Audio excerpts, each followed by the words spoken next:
तो मेरे माता पिता दोनों पश्चिम बंगाल के पुरुलिया ज़िले के थे और पिताजी 58 या 59 में भिलाई स्टील प्लांट में आ गए काम करने के लिए।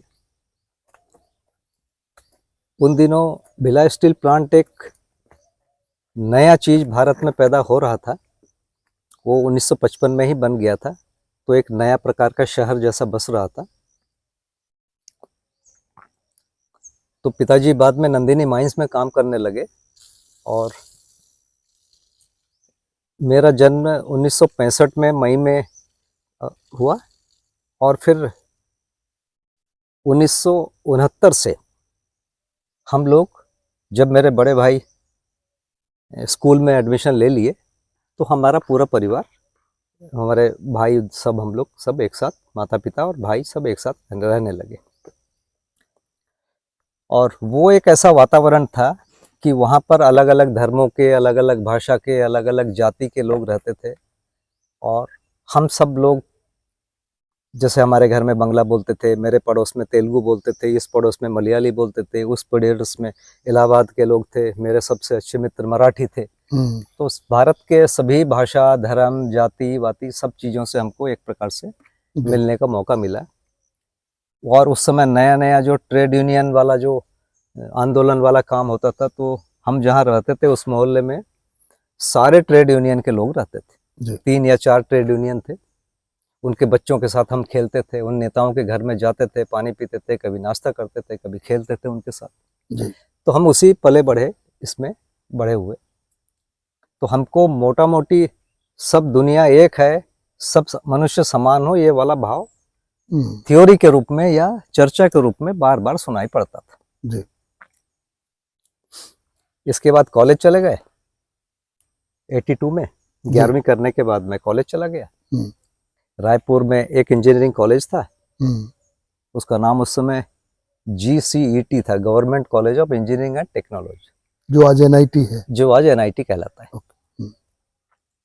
उस समय कैंपस भी यहीं पे था भैया? हाँ, अच्छा, जो अभी है वही कैंपस था। और उस समय मध्य प्रदेश और छत्तीसगढ़ मिले हुए थे।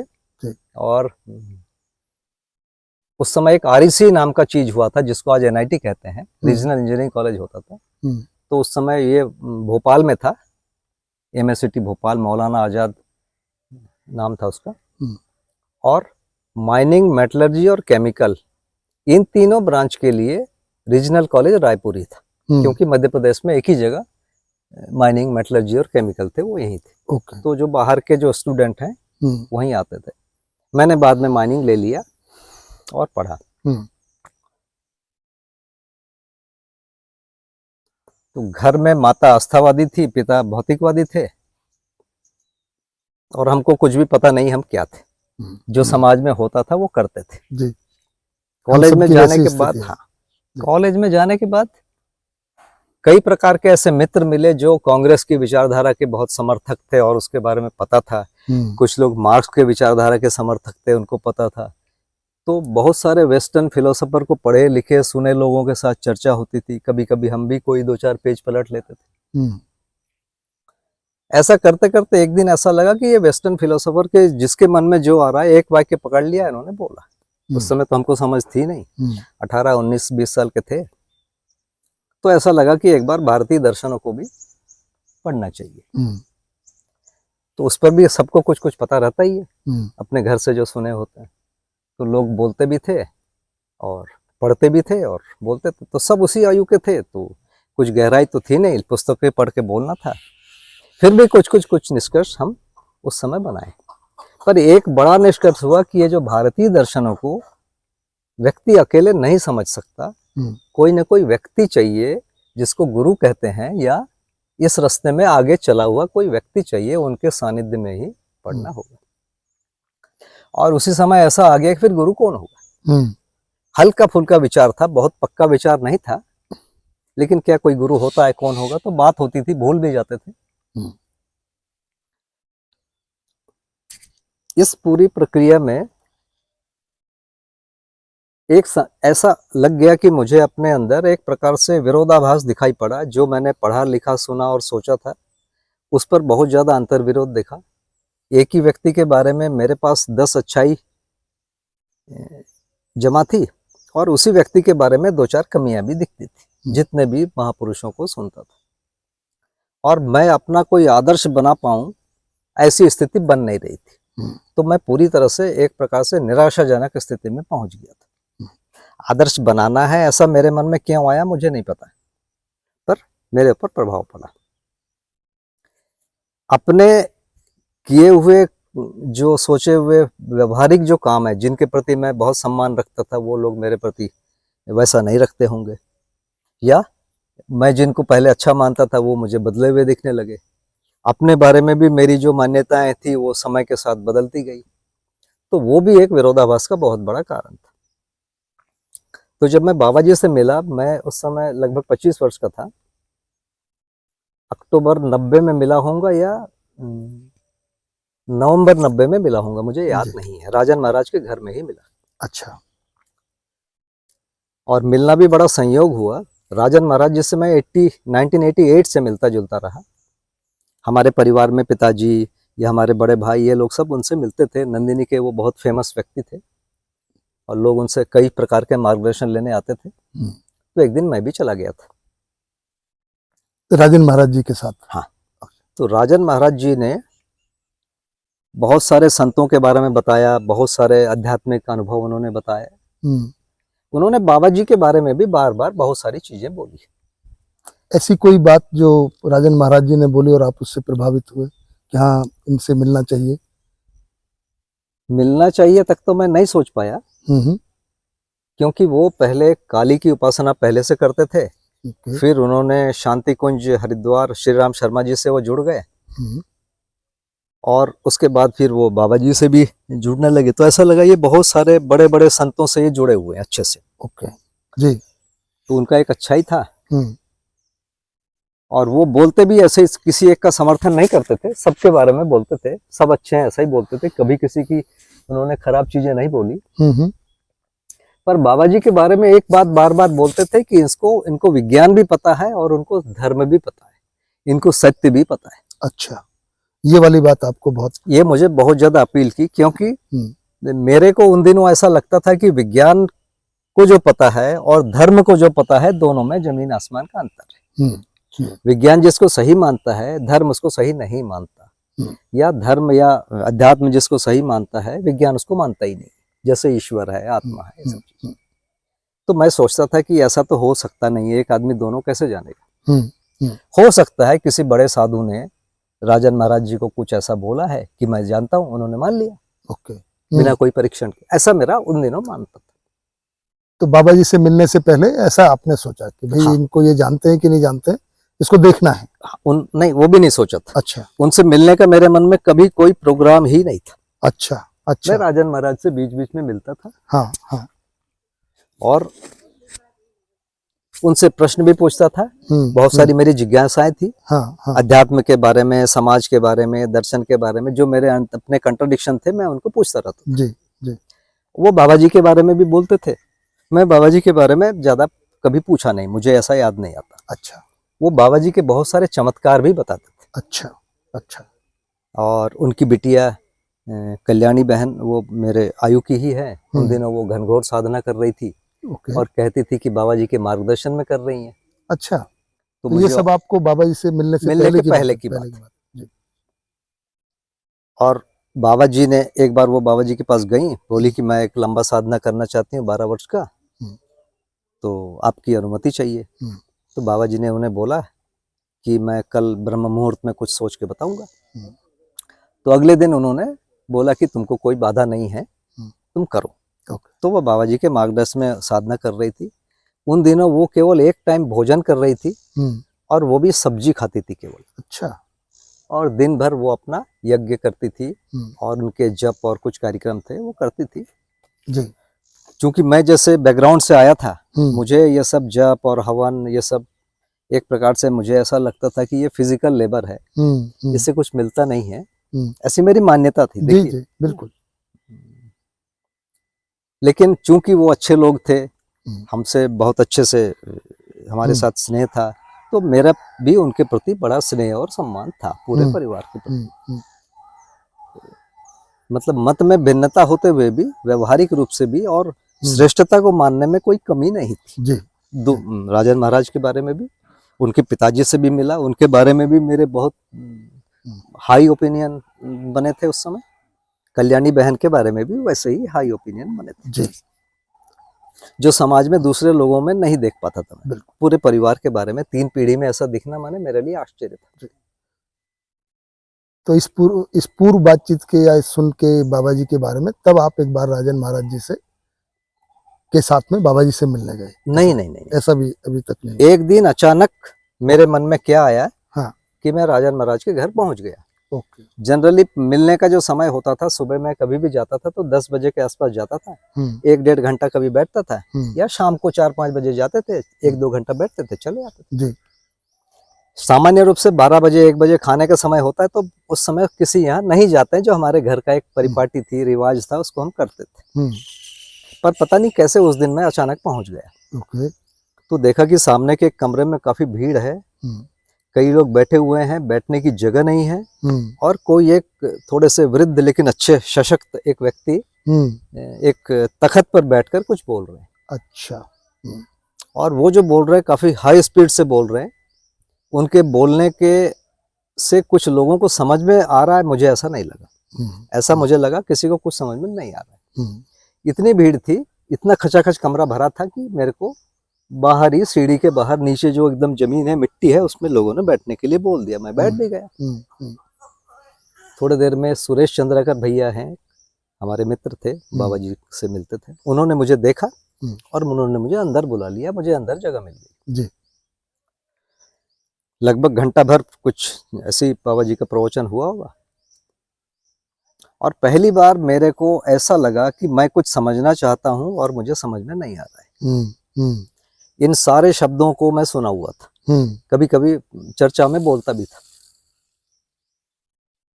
लेकिन मुझे बहुत ही खराब लगा कि मुझे कुछ भी समझ में नहीं आया। और मैं समझना चाह रहा था। मुझे पता नहीं था उस समय कि ये बाबा जी है, नागराज जी है, मुझे पता नहीं था उस समय। मतलब आप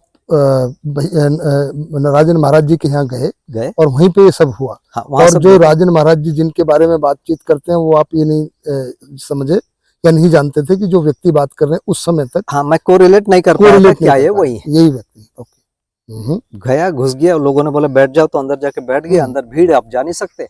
बातचीत चली तो बातचीत कुछ समझ में नहीं आई, लेकिन समझ में नहीं आई उससे मुझे, मैं समझना चाहता था लेकिन समझ में नहीं आई। इसने मुझे अंदर से बहुत ज्यादा पीड़ित किया। मैं इतना पीड़ित कभी नहीं हुआ था। उसी समय सभा समाप्त हुई, कल्याणी बहन आई, उन्होंने अपने बारे में कुछ पूछा। अच्छा। अब वो साधना करती थी तो वो पूछती थी, उनके मार्गदर्शन में करती थी।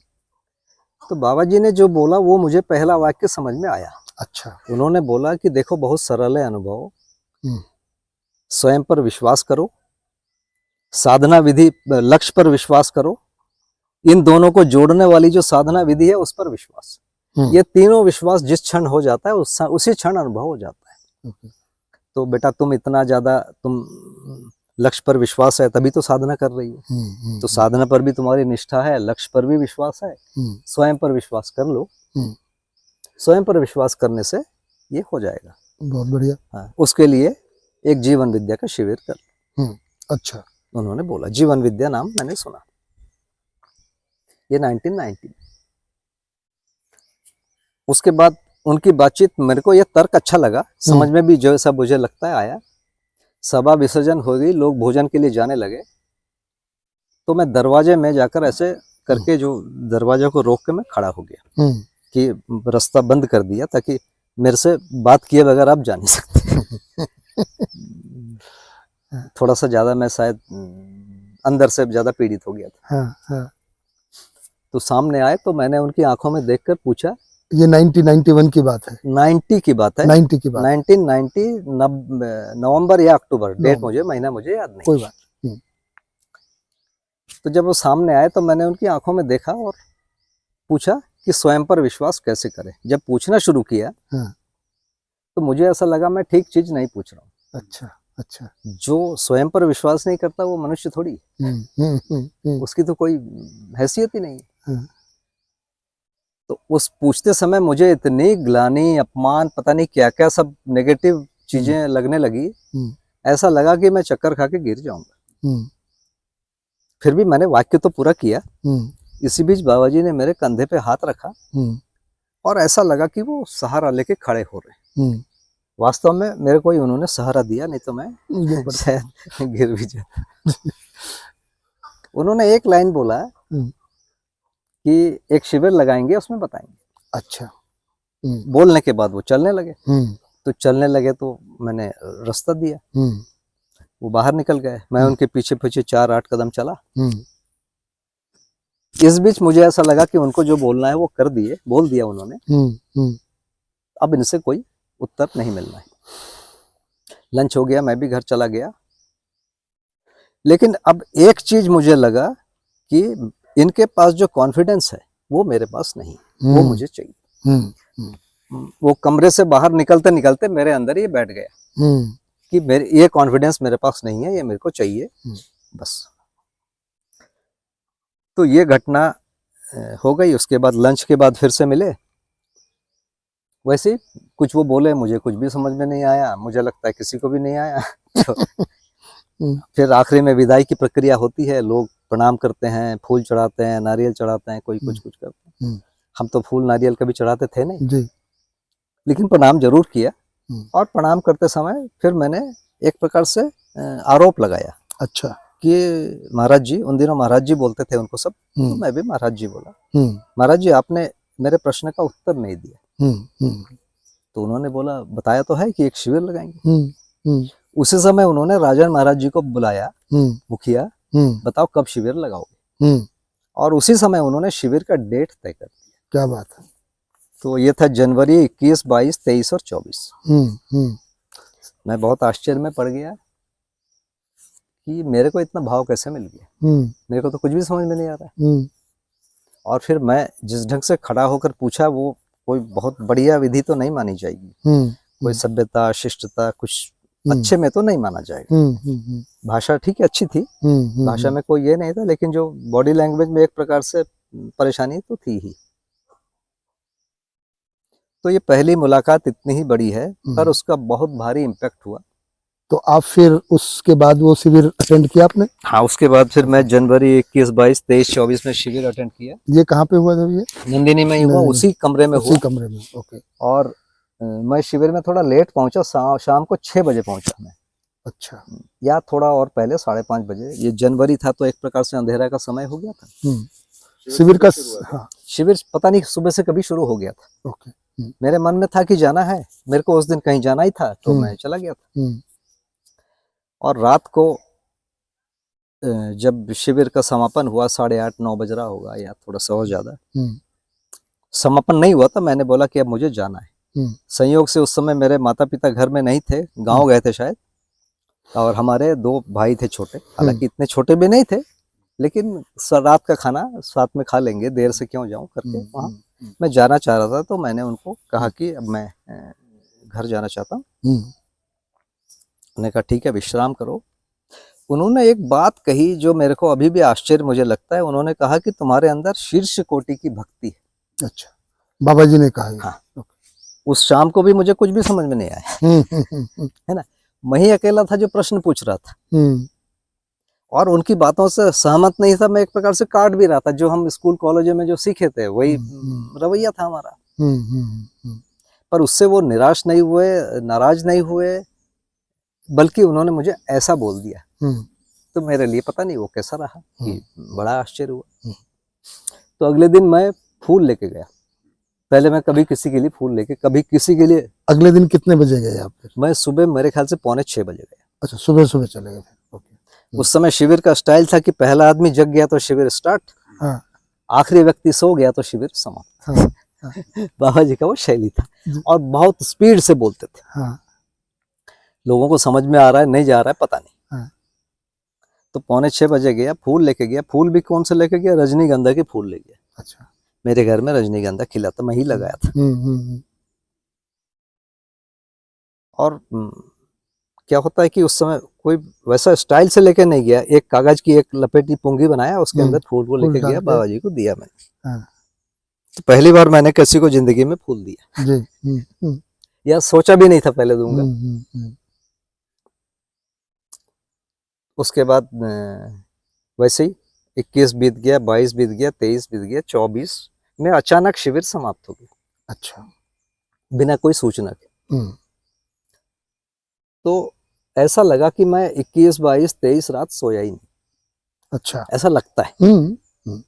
सोचता ही रहा। और जब वो चले गए तो मैंने वहां उस जगह से निकलने के बाद आधे रास्ते में कहीं पहुंचा, तो मैं सोचने लगा कि ये 4 दिनों में क्या हुआ।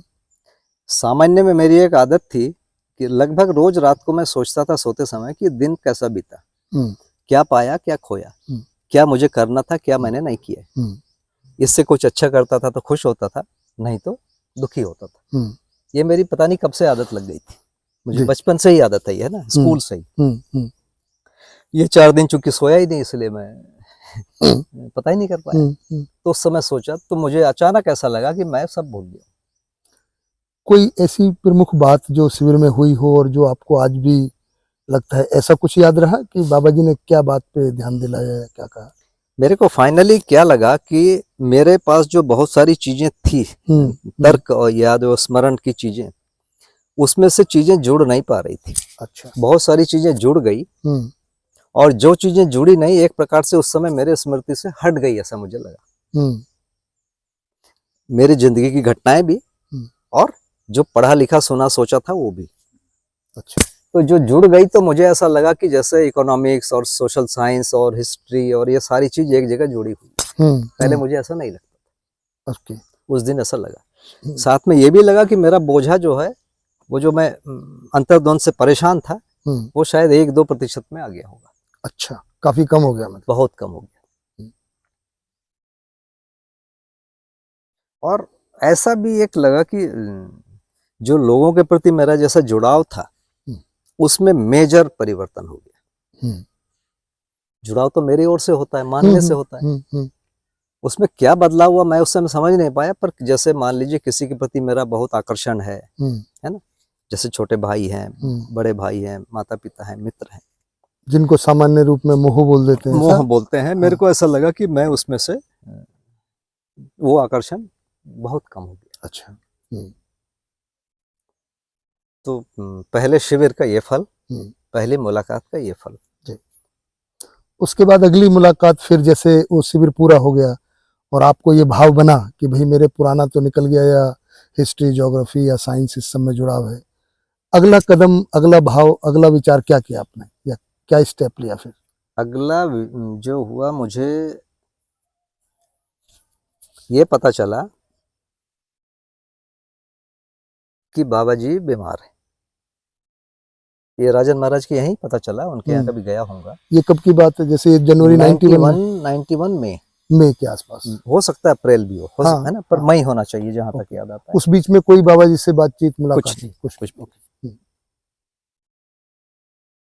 नहीं, सॉरी, कोई बात नहीं। ऐसे देखिए, बहुत पुरानी बात हो रही है, 30 साल से ज्यादा हो गए हैं, तो आप आराम से 30 या 31 मार्च को मैं अमरकंटक गया बाबा जी से मिलने। अच्छा।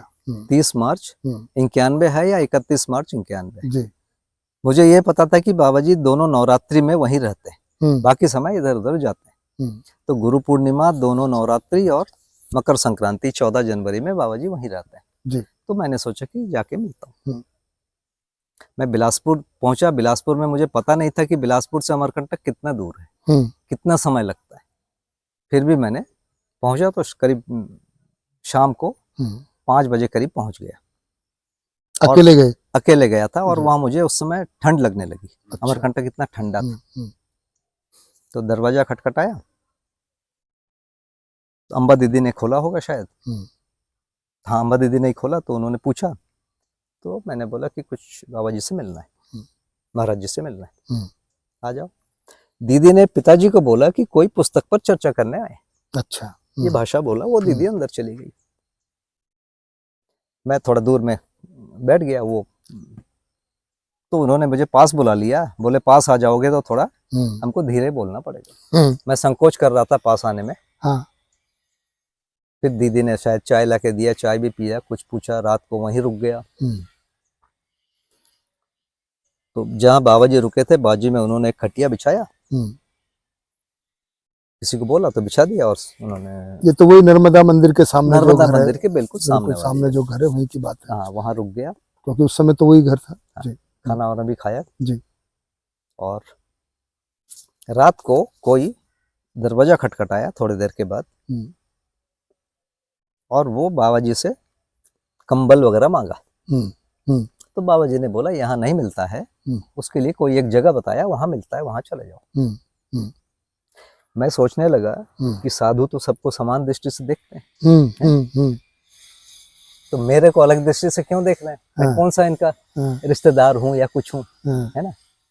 पहली बार आया हूँ भैया, नया जी हूँ, जी। है ना? और मुझे मेरे तो मेरे लिए तो बढ़िया बिस्तर बिछा दिए, है ना? चाय खाना, भी, खाना भी, बिस्तर भी हाँ, सब दे रहे हैं और वो कोई व्यक्ति है उसको हाँ, उससे बात ही नहीं की, एक प्रकार से हम्म। ये कर दिया।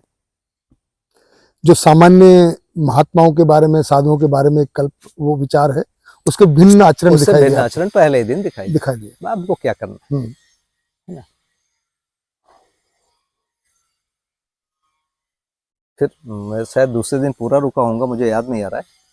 तो इस पे आपने बाबा जी से कुछ पूछा या नहीं? नहीं पूछा, बस अपने मन में रहा। हाँ अपने ही मन में रहा, दर्शन के बारे में कुछ पूछता रहा, चला गया। हम्म, इसके बाद फिर से जब राजन महाराज के यहाँ गया हम्म, तो मुझे ये समझ में आया कि बाबा जी को सिर में चोट लग गई है, उनको पैरालिसिस जैसा कुछ हो गया। अच्छा। उस समय मुझे पैरालिसिस भी बहुत समझ में नहीं आता है, उनका हम्म, ब्रेन ऑपरेशन हुआ ये खबर आई, और फिर वो अभी भिलाई में रेस्ट कर रहे हैं। अच्छा। भिलाई में एक मिश्रा जी के यहाँ बाबा जी रेस्ट कर रहे थे, तो एक दिन वहाँ भी गया मैं। तो वहाँ गया तो जो दरवाज़ा खटखटाया तो शायद उनकी बिटिया नीलू बहन है, उन्होंने दरवाज़ा खोला। तो मैंने बताया कि बाबा जी से मिलने आया हूँ, और कुछ नहीं, एक लाइन। तो बोला ठीक है जाइए, डॉक्टर ने बात करने मना किया। ठीक है। मैं अंदर चला गया, तो जैसे मैं गया बाबा जी उठ के बैठ गए और बात करने लगे, मतलब जैसे बहुत पुरानी पहचान है और कैसी बात कर रहे हैं। मैं उससे भी बड़ा आश्चर्य हुआ कि भैया इतना हमको कैसे भाव मिल रहा है। फिर डॉक्टर ने मना किया, तो मैंने फिर बोला कि वो बोली है कि डॉक्टर ने मना किया है बात करने के लिए। तो बाबा जी आप डॉक्टर को कुछ नहीं मालूम, ऐसा बोले? हाँ, बोले। हाँ। और फिर बात करने लगे, फिर उन्होंने पूरी घटना बताई, क्या हुआ कैसे हुआ, उनको सारा याद था। तो फिर शायद मिश्रा जी भी आए, उन्होंने भी बोला चुप करने, हाँ बाबा जी तुरंत लेट गए। फिर वो चले गए, तो फिर उठ के बैठ गए, फिर बात करने लगे। तो ऐसी दूसरी घटना है। तो भैया एक बात बताइए, है ना, आप तो, आपका तो जैसे हमको पता है, सभी को पता है, आपने तो बाबा जी के साथ रहने का निर्णय भी लिया और वहीं पे आपका विवाह भी हुआ और वो एक बहुत लंबा समय गुजारा। किस बात से आप प्रभावित हुए जिससे आपका ये निर्णय बना कि मुझे बाबा जी के यहाँ रहना है? ये कैसे निर्णय बना? जो शिविर का जो आखिरी दिन था 24 जनवरी हाँ 91, जी जी। उस दिन उन्होंने परिवार मूलक स्वराज्य व्यवस्था के बारे में कुछ बताया, तो मुझे ऐसा लगा कि करने वाला काम तो यही है। अच्छा। ये 24 जनवरी 91 की बात। हाँ हाँ। करूंगा कैसे, अकेला तो काम करेंगे नहीं। हाँ हाँ। तो मुझे ऐसा लगता था कि ये जितने लोग शिविर में बैठे हैं ये लोग सब तैयार होंगे, इनके साथ बनेगी और बात बनेगी। वो सब सुनता था, मुझे कोई भी ना वहां से कोई आदमी मिला। अब मैं इस बीच कोल माइंस में काम करता रहा। तो मैंने कभी नहीं सोचा कि बाबा जी के साथ रहूंगा, मतलब ऐसा। पहले जैसे 2 नवरात्रि में मैं वहाँ 8-8 9-9 दिन रहा हूँ, उसके पहले मैं क्या सोचता था कि बाबा जी के पास यदि मैं 1 सप्ताह रहूंगा ना तो मेरे को अनुभव हो जाएगा। अच्छा। ऐसा मानता था। हाँ हाँ। 2 बार 1-1 सप्ताह रह लिया तो ऐसा लगा नहीं 1 सप्ताह में तो नहीं होगा, 1 महीने में होगा। कब कब रहे आप मोटा मोटा? जैसे मार्च में, अप्रैल मई में, तो शायद अक्टूबर नवंबर में आप गए बाबा जी के पास? वही अक्टूबर में जो नवरात्रि होती है उसमें रहा। उसके बाद मार्च 92 वाले में भी रहा, उसमें रण सिंह भैया आए। अच्छा। तो रण सिंह भैया से पहला परिचय वहीं हुआ। ओके। एक और घटना याद आती है, मुझे लगता है कि 92 मई में या अप्रैल एंड होगा। अख्तई नाम का एक गांव है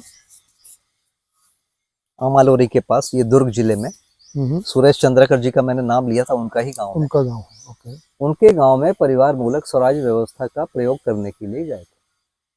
अच्छा। उस समय रण सिंह भैया थे, मैं था और धनंजय वर्मा, मुझे लगता है कि वो भी थे। अच्छा। और उस समय फिर हम लोगों ने कुछ लोगों को समझाने की कोशिश किया जी। उस गांव में। हम्म। उसके बाद मैं लौट आया। हम्म। तो ये भी जो मैं 2 नवरात्रियों में गया, तो बाबा जी ने मुझे वहां पर उस समय उन्होंने समाधानात्मक भौतिकवाद लिख के रखा हुआ था। अच्छा। 2 अलग अलग वर्जन लिखे हुए थे। तो 2 वर्जन लिखे हुए हाँ, थे जब आप, मेरे और को ये बोला कि 92 की बात है, मई। ये 92 की बात है ना। हाँ हाँ, नेचुरली अक्टूबर या नवंबर 93 मार्च ऐसा कुछ ऐसा होगा। कुछ होगा, ओके। तो उन्होंने बोला तुम इसको पढ़ो हम्म।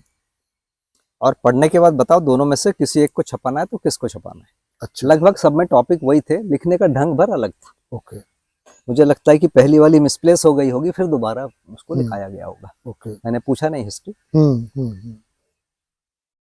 तो मैंने दोनों को पढ़ने के बाद बोला कि इसको पढ़ेंगे, तो उन्होंने इसको छपाइए। हम्म। उन्होंने फिर बोला कि ठीक है इसको तुम फेयर कर दो। हम्म। तो मैंने एक नवरात्रि में 9 दिन में पूरे पुस्तक को दिन भर रात भर लिखते हुए उसको अच्छा, पूरा किया। फिर किया मतलब। ऐसी कोई चर्चा हुई कि बाबा जी ये कैसे लिखी गई, किनका सहयोग रहा लिखने में, ऐसी कोई बात आपने? नहीं, किसी एक का नाम बताए थे। मुझे लगता है कि कोई कश्यप जी हैं, उनका सबसे अधिक लिखा हुआ था और उनकी हैंडराइटिंग की पढ़ने में बहुत तकलीफ हुई। अच्छा। क्योंकि बाबा जी के पास लोग आए, बाबा जी धड़ धड़ बोलते थे, वो लिखते थे तो उतनी फास्ट लिखते बनता नहीं है। तो उसका एक कमी है। मेरे भी ऐसी लिखी थी। जब भी मेरे को डिक्टेट किए थे ऐसे ही गलतियां हुई। उस समय तक शायद साहनी जी भी जुड़ गए थे। सब ये लोग सब पहले से जुड़े हुए थे पहले मेरे से से। साहनी जी लोग 80s अर्ली 80s में जुड़े हुए। अच्छा। इसके बाद मैं वहां कैसे पहुंचा, मैं तो कभी सोच नहीं पाता था कि मैं अपने मुंह से बोलूं कि आपके पास रहूंगा। कैसे बोले, हिम्मत ही नहीं थी। मैं अपने आप को उस लायक मानता ही नहीं था कि उनके बाजू में बैठूं। मतलब जो अंदर, जैसे कोई बहुत साफ सुथरे चमकदार सफेद कपड़ा पहना है ना, उसके सामने हमारा कपड़ा ऐसा लगता है गंदा है। सही बात। तो वैसे ही बाबा जी के पास जाने के बाद क्या बात है, मुझे ऐसा लगता था कि मेरे में ऐसा है। बहुत बढ़िया एनालॉजी दी आपने, है ना। दूसरा, मेरे मन में ऐसा बैठा था, देखिए सच्चाई तो मुझे पता नहीं उस समय क्या है, कि बाबा जी को हर चीज पता रहता है। जो आदर्शवादी जो कल्पना से जो अंदर पैदा होता है वो था। और उनको ये भी पता है कि मेरे विचारों में क्या चल रहा है। मतलब एक अंतर्यामी होते हैं। हाँ, है ना। मैं मानता था ना। हाँ हाँ, वो तो फिर उनको पता ही है। और उनको पता है मेरे विचारों में क्या चल रहा है, और मेरे विचार अच्छे नहीं है बहुत सारे। और तो वो मेरे लिए बड़ा कष्ट का समय था कि मेरे खराब विचार हैं और मैं खराब विचार लिए उनके सामने बैठा हुआ हूँ और उनको सब पता है, तो भी मैं बेशर्मी से बैठा हुआ। तो कई बार ये भी लगता था, कई बार ये लगता था और कोई उपाय नहीं, इसके बिना ठीक ही नहीं होगा। मैं जो अपने अंतर्द्वंद्वों से परेशान था, इसके बिना कोई उपाय नहीं है, वैसे ठीक होगा। वहां उनके पास जाता था तो वो सब शांत हो जाते थे। जैसे उनसे थोड़ा दूर हटूं वैसे ही हो जाता था। अब वो सही है कि मुझे लगता है, मुझे कुछ नहीं मालूम, है ना। मतलब मेरा अपना सोच जी, कि वहां गए तो विचार वो वाले नहीं आ रहे हैं। तो एक बार घटना ऐसी घटी कि 93 की बात होगी। 93 में लोग बैठ के चर्चा कर रहे थे कि बाबा जी की आयु भी बहुत ज्यादा हो गई है। बाबा जी बोलते भी थे, है ना। तो 93 में मतलब 73 आयु है उनकी। तो बहुत सारा अभी वाद और शास्त्र लिखना बचा हुआ है, तो उसको क्या करना चाहिए। तो लोगों ने सुझाव दिया कि एक स्टेनो और टाइपिस्ट रख लेते हैं, वो बाबा जी बोलते जाएंगे, वो लिखेगा, टाइप भी करेगा, बाद में छप जाएगा। उस सभा में मैं भी बैठा था, तो बाबा जी सबसे पूछते थे। मैं भी सबसे छोटा ही था, मेरे से पूछ लिए। तो मैंने ये बोला कि बाबा जी, कोई एक व्यक्ति तो होना चाहिए जिसको समझ में आ रहा है कि क्या लिखा गया है। यदि उसी समय यदि कोई चीज स्पष्ट नहीं होगी, वो पूछ लेगा, तो बहुत सारी स्पष्टीकरण उसी समय हो जाएंगे। तो बोला ये लड़का तो ठीक बोल रहा है। उन्होंने हमसे पूछा तुम रहोगे, हमको और क्या चाहिए। मैंने कह दिया हाँ। तो 14 जनवरी से रहने की बात हुई थी, तो 13 जनवरी को मैं और धनंजय दोनों आ गए थे। अच्छा, जनवरी 13-14 जनवरी 94 हो गया, 93 93 की बात। 13 जनवरी 93 को मैं अमरकंटक, सॉरी 94 में अमरकंटक हाँ, क्योंकि आप 93 हाँ, अक्टूबर हाँ। की बात कर रहे हैं तो फॉलो अप में ऐसा ही 13 रहेगा। जनवरी 94 को मैं और वो धनंजय वर्मा। धनंजय वर्मा दोनों वहां पहुंच गए। ओके। उसके बाद फिर दोनों वहां पर रुके। तो उनको जो काम दिया था बाबा जी ने, मनोविज्ञान पहले से लिख के रखा हुआ था। मुझे लगता है 81, 82, 83 ऐसे अलग अलग डायरियों में कहीं कहीं लिख के बाबा जी ने एक एक पेज या एक एक चैप्टर या एक एक क्रिया ऐसा लिखा हुआ था। उसको निकाल के देते थे, वो उसको फेयर करता था। ओके। और मेरे को उन्होंने समाज शास्त्र लिखाया। वो बोलते थे, मैं स्टेनो की तरह लिखता था। तो ये दोनों चलते। जैसे मनोविज्ञान का कुछ लिखा हुआ था, ऐसे कुछ समाजशास्त्र का कुछ नहीं, समाजशास्त्र का लिखा नहीं था। अच्छा। मनोविज्ञान का पूरा के लगभग पूरा ही लिखा हुआ है। बीच बीच में कुछ कनेक्टिंग एक आध पैरा एक आध लाइन ऐसा कुछ किए उन्होंने। और उनको याद था कि ये कनेक्टिंग वाला लिखना है। मतलब बहुत आश्चर्य होता है, मतलब 10 साल के बाद याद होना। तो इस ढंग से लिखना शुरू हुआ। तो बाबा जी जब बोले लिखो तो लिखना जी। तो कभी रात को 2 बजे उठा दे, कभी 3 बजे उठा दे, लिखो। तो एक दिन मैंने हिम्मत किया कि बाबा जी लिखने का एक समय तय कर लेंगे तो अच्छा रहेगा। हाँ। तो मैं भी तैयारी से रहूंगा। हाँ। बिल्कुल सही बोल रहे हो, होना चाहिए। ठीक है, लिखने का समय हमें सब तय हो गया। फिर बाद में उन्होंने मेरे से शाम को पूछा, ये बताओ जिस समय हमारा मन में कुछ चाह रहा है लिखाने का, उस समय लिखना चाहिए कि समय में लिखना चाहिए? तो मुझे कहना ही पड़ा जब आप चाहोगे तब। और फिर वही हुआ कि रात में दिन में कभी भी होता है। तो मुझे लगता है कि ये जो शरीर पर, मन पर, नींद पर, भूख पर, भोजन पर ये जो नियंत्रण करना है, अब उन्होंने शिक्षा विधि से मुझे बताया कि कैसे बताया मुझे पता नहीं, इस विधि से ही। पर इस विधि से मेरे अंदर, मेरे को नींद से भयंकर प्रॉब्लम थी। अच्छा। एक बार यदि नींद आ गई तो मैं उठता नहीं था। तो उसके बाद मेरा नींद पर बहुत भारी नियंत्रण हो गया। ओके। अभी भी कभी जैसे मेरी बेटी मुझे आके उठाती है रात को या दिन में कभी, तो मैं पूछता हूँ कितने बार तुमने हमको बोला, पुकारा? तो ज्यादातर उत्तर यह है कि ऐसा लग रहा है कि तुम जगे ही थी। बोलना केवल ये था। कई बार पहुंचते ही मैंने आंख खोल दिया। वैसे ही मैंने बाबा जी को देखा था। ओके। पहुंचे और बोले बताओ क्या। तो उससे पहले तो आप सो जाते थे, तो कोई बुलाता रहे तो भी नहीं उठते थे? मुझे पता ही नहीं। तो ये बाबा जी के द्वारा हस्तक्षेप से। और अब ये साधना विधि है कि उनके प्रभाव से हुआ या उन्होंने जानबूझ के ये साधना करवाया, मुझे नहीं मालूम। मुझे तो ऐसे ही लगता है कि भाई जो बाबा जी कहते हैं, जड़ के प्रति जो आसक्ति से है ना छुटकारा पाना है, आहार निद्रा भय मैथुन, जो आप कह रहे हैं नींद से भूख से, वो कुछ वो तो है, शरीर है तो वो शरीर है, के द्वारा, और उसको छुड़ाने के लिए कोई ना कोई चाहिए, मुझे ऐसा लगता है। आज मुझे ऐसा अच्छा। लगता है, उन दिनों तो मुझे समझ में नहीं आया। तो भैया देखिए, आप तो बहुत लंबा समय रहा है ना, और जैसे आपने कहा समाधक भौतिकवाद की किताब दी, मनोविज्ञान, समाजशास्त्र, है ना, बहुत सारी किताबें लिखी गई हैं। किन किन पुस्तकों में और आपका डायरेक्ट योगदान जो बाबा जी के द्वारा रहा है? ऐसा दर्शन के समाधानक में तो मेरा डायरेक्ट वैसा नहीं है, पहले अच्छा, से लिखी हुई पहले थी। से लिखी हुई थी। तो मैंने उसको पढ़ के बोला दोनों में से एक ये लिखा जाएगा। फिर उसको मैंने फेयर किया। मेरे फेयर में भी बहुत काटपीट थी। फिर फाइनली उसको राजन महाराज ने फेयर किया था। अच्छा। 2 लाल डायरियों में, और उसमें एक भी कहीं स्पेलिंग मिस्टेक नहीं है, कहीं ओवर राइटिंग नहीं है, कुछ नहीं। अच्छा। तो क्या एकाग्रता से उन्होंने लिखा। ओके। दूसरी पुस्तक है समाजशास्त्र। दूसरी मतलब पहली जो आपको लिखवाई बाबा जी ने। समाजशास्त्र, अर्थशास्त्र और मनोविज्ञान, ये 3 पुस्तकें हैं। चौथी वाली का मैंने शायद 1 या 2 पेज लिखा, जो जनवाद है। ओके। ताकि उसके बाद, चूंकि उस समय तक मैं व्यस्त हो गया था बहुत, तो उसको कुछ जो है योगेंद्र नाथ साहब ने लिखा है, बाकी और भी लोगों ने लिखा होगा। ओके। तो उसके बाद आप रहने लग गए पूरी तरह से, है ना, बाबा जी के साथ? 6 महीने के लिए गया था मैं वहाँ। अच्छा। 6 महीने में सब लिखा जाएगा, 6 महीने में तो कुछ लिखाया नहीं। तो जो 94 में आप गए, हाँ, है ना, जनवरी 14 जनवरी जो आप बता रहे हैं, धनंजय वर्मा जी के साथ 6 महीने आप वहाँ रहे। उसके बाद क्या? धनंजय वर्मा जी 6 महीने के बाद चले गए।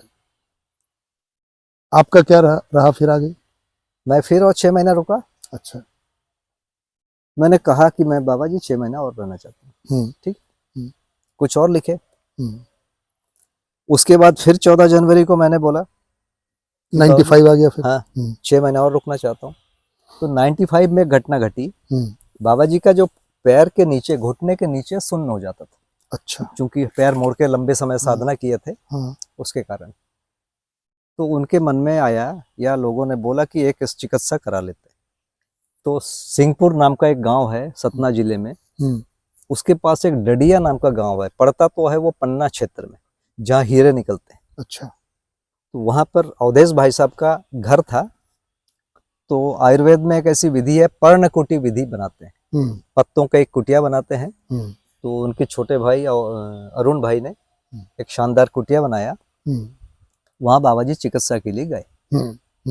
तो दिन भर सूप वूप ऐसा कुछ पीते थे, और 2 लोग तेल से पैर की मालिश करते थे, फिर ठंडे पानी में और गर्म पानी में ऐसा डुबाते थे।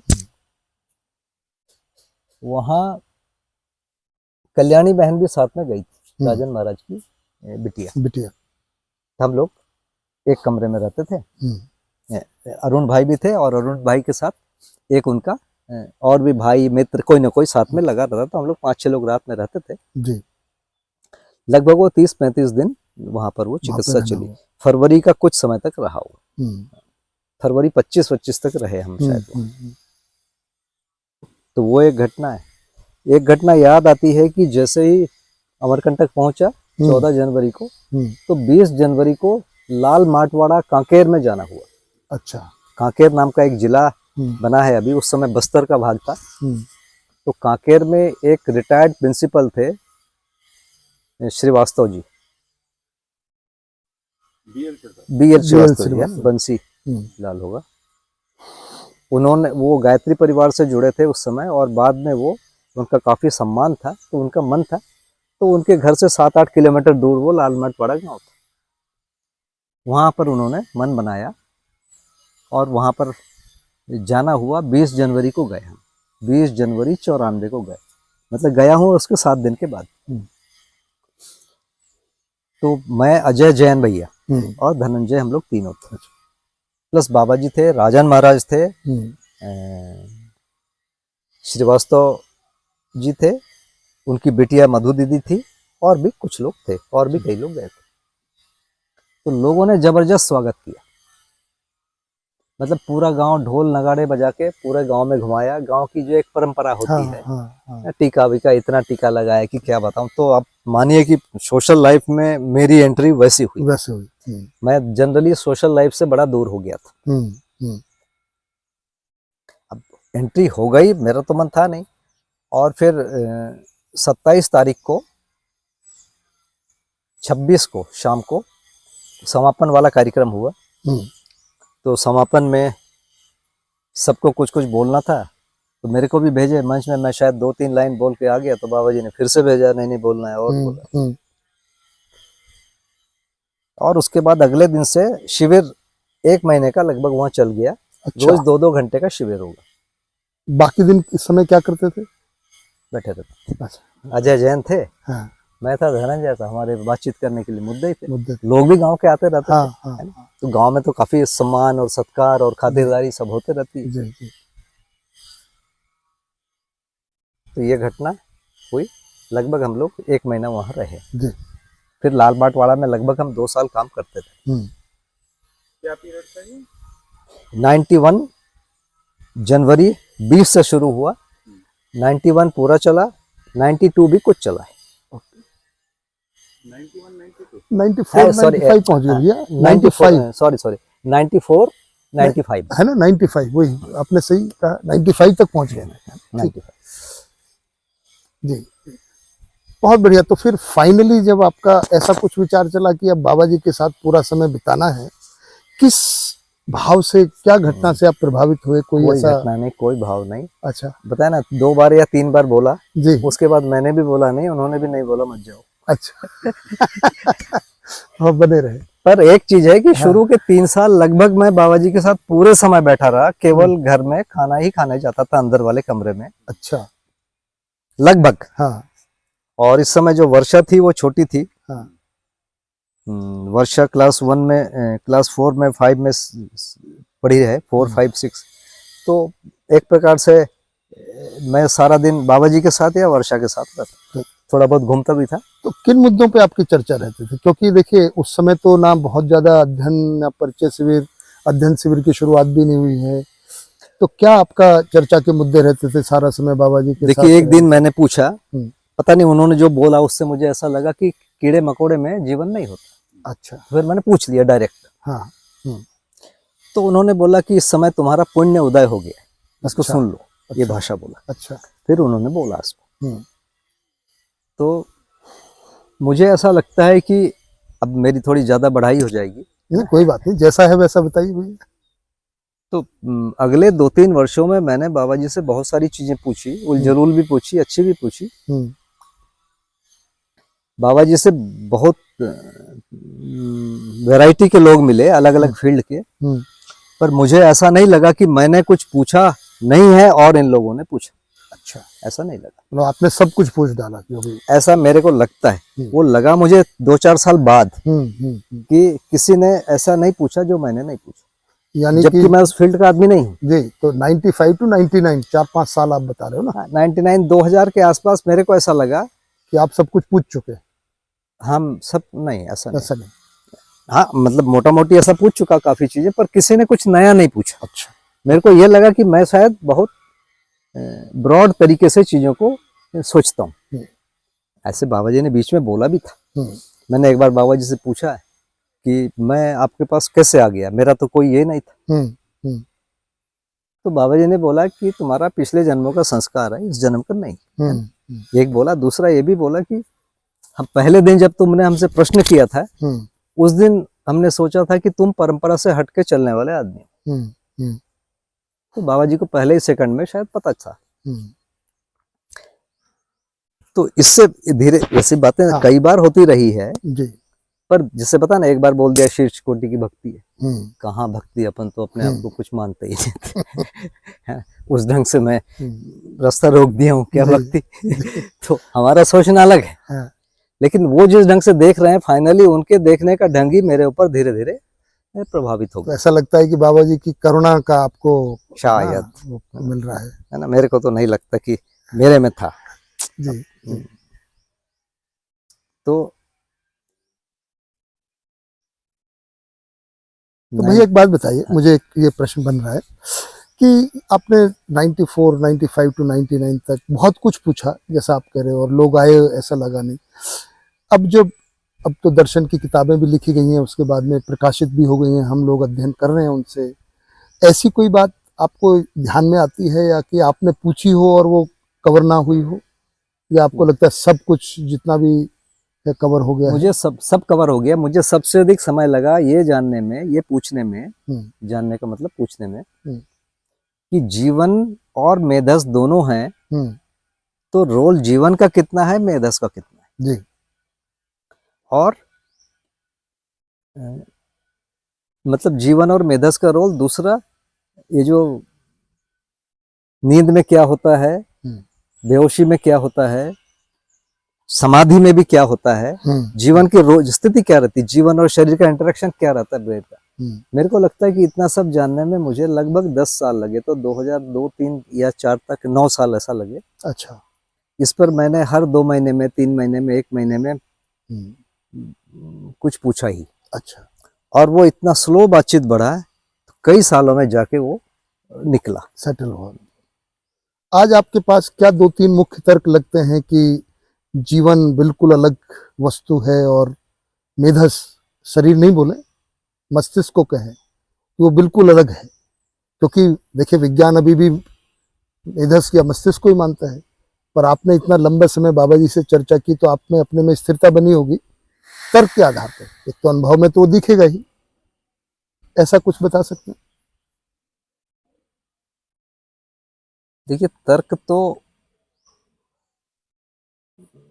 दे सकते हैं। मेरे को क्या लगा, उनके प्रभाव से मैंने ये मान लिया, स्वीकार कर लिया, या शायद मानते मानते तदाकार हो गया, कुछ भी। जी। मैंने उस तर्कों पर ज्यादा ध्यान नहीं दिया। शुरू में मैं तर्कों पर ज्यादा ध्यान देता था। अच्छा।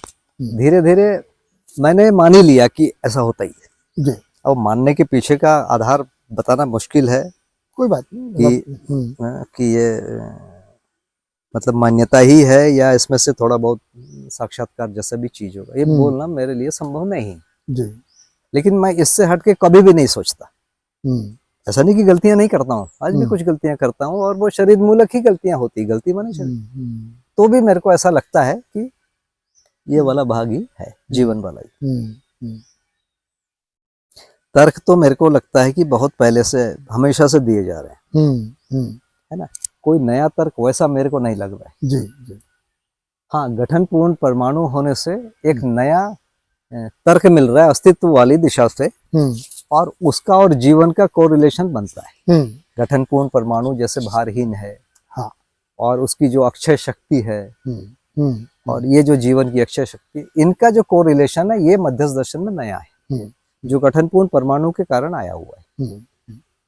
नहीं तो बाकी सारे तर्क परंपरा में दिए हुए। ठीक बात। और उसमें कमी उतनी ही बचती है। गठनपूर्ण परमाणु यदि है तो ये निरंतर घूम रहा है, निरंतर घूम रहा है, मतलब अक्षय शक्ति अक्षय बल है, और अधिक शक्ति कम शक्ति के द्वारा व्यक्त होती है। तो इन तर्कों से, अस्तित्व दर्शन विधि से ये ज्यादा सॉलिड तर्क है। जी, जी। जीवन ज्ञान विधि से जो मेरे ख्याल से कोई विशेष मेरे को तो नहीं अभी पकड़ में आया। थोड़ा सा बात को दूसरी तरह से देखते हैं। भैया, आप इतने समय बाबा जी के साथ रहे हैं, और जहाँ बहुत कम परिचय शिविर हुआ करते थे और आज बहुत ज़्यादा परिचय शिविर हैं, अध्ययन हो रहे हैं, है ना, बहुत सारा एक प्रचार प्रसार हुआ है। आप अपनी भूमिका को बाबा जी के साथ रहते हुए इस अभियान के आगे बढ़ने में कैसे देखते हैं? देखिए, सबसे पहले जीवन विद्या शिविर कौन लिया? तो जब मैंने बाबा जी से शिविर किया तो मैंने बताया कि 91 जनवरी जी, है ना, उस समय बाबा जी ने जीवन विद्या शिविर के नाम से शिविर लिया। और उसमें एक और बात बोलते थे, जीवन विद्या और वस्तु विद्या। उस शब्द को बोलते थे। वस्तु विद्या माने उत्पादन और ये सब सिखाना जी। तो वस्तु विद्या है बोल रहे थे लोग, तो कर ही रहे हैं, ठीक बात। और पिछले 30 सालों में करने वाला कुछ घट गया है, पहले उस समय तो बहुत था।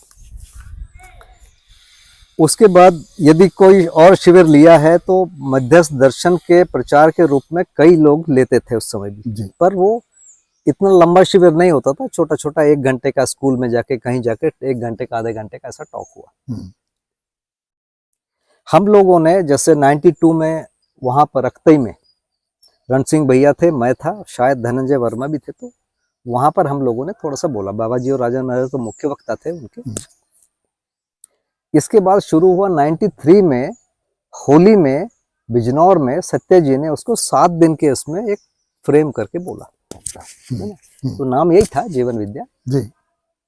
उसके पहले भी हम बोलते रहे।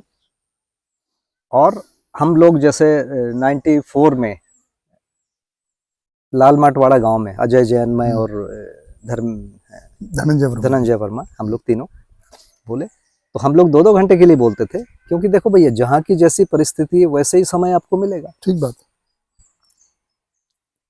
उसके बाद मुझे लगता है कि 95 से 96 से मुख्य शिविर में मैं लेने वालों में मैं भी था। मतलब मुझे एक बार याद है, मैंने 1 साल का भी कैलकुलेट किया था कि मैंने 21 शिविर और गोष्ठियां किया था साल भर में। गोष्ठियां भी है उसमें शामिल। हाँ, लगभग 2 पर मंथ काइंड ऑफ। हाँ, मतलब इतना ज्यादा। और अमरकंटक से 1 दिन एक्स्ट्रा लगता था जाने आने के लिए। 96। तो इतना भी हुआ। तो सत्य जी ने एक नए इसमें उसको समझाने की कोशिश किया जी। सत्य जी वर्धा में भी गए थे, वर्धा में भी उन्होंने लोगों को समझाने की कोशिश किया। गांधीयन लोग बिजनौर भी आए थे, मैं दोनों जगह था। तो पहले जो जमे जमाए लोग थे उनके साथ काम करने की बात होती थी। जमे जमाए मतलब जिन्होंने समाज में काफी समय काम किया हुआ है, गांधीयन हो गए या कुछ और भी इस तरह के एनजीओ हो गए। हाँ।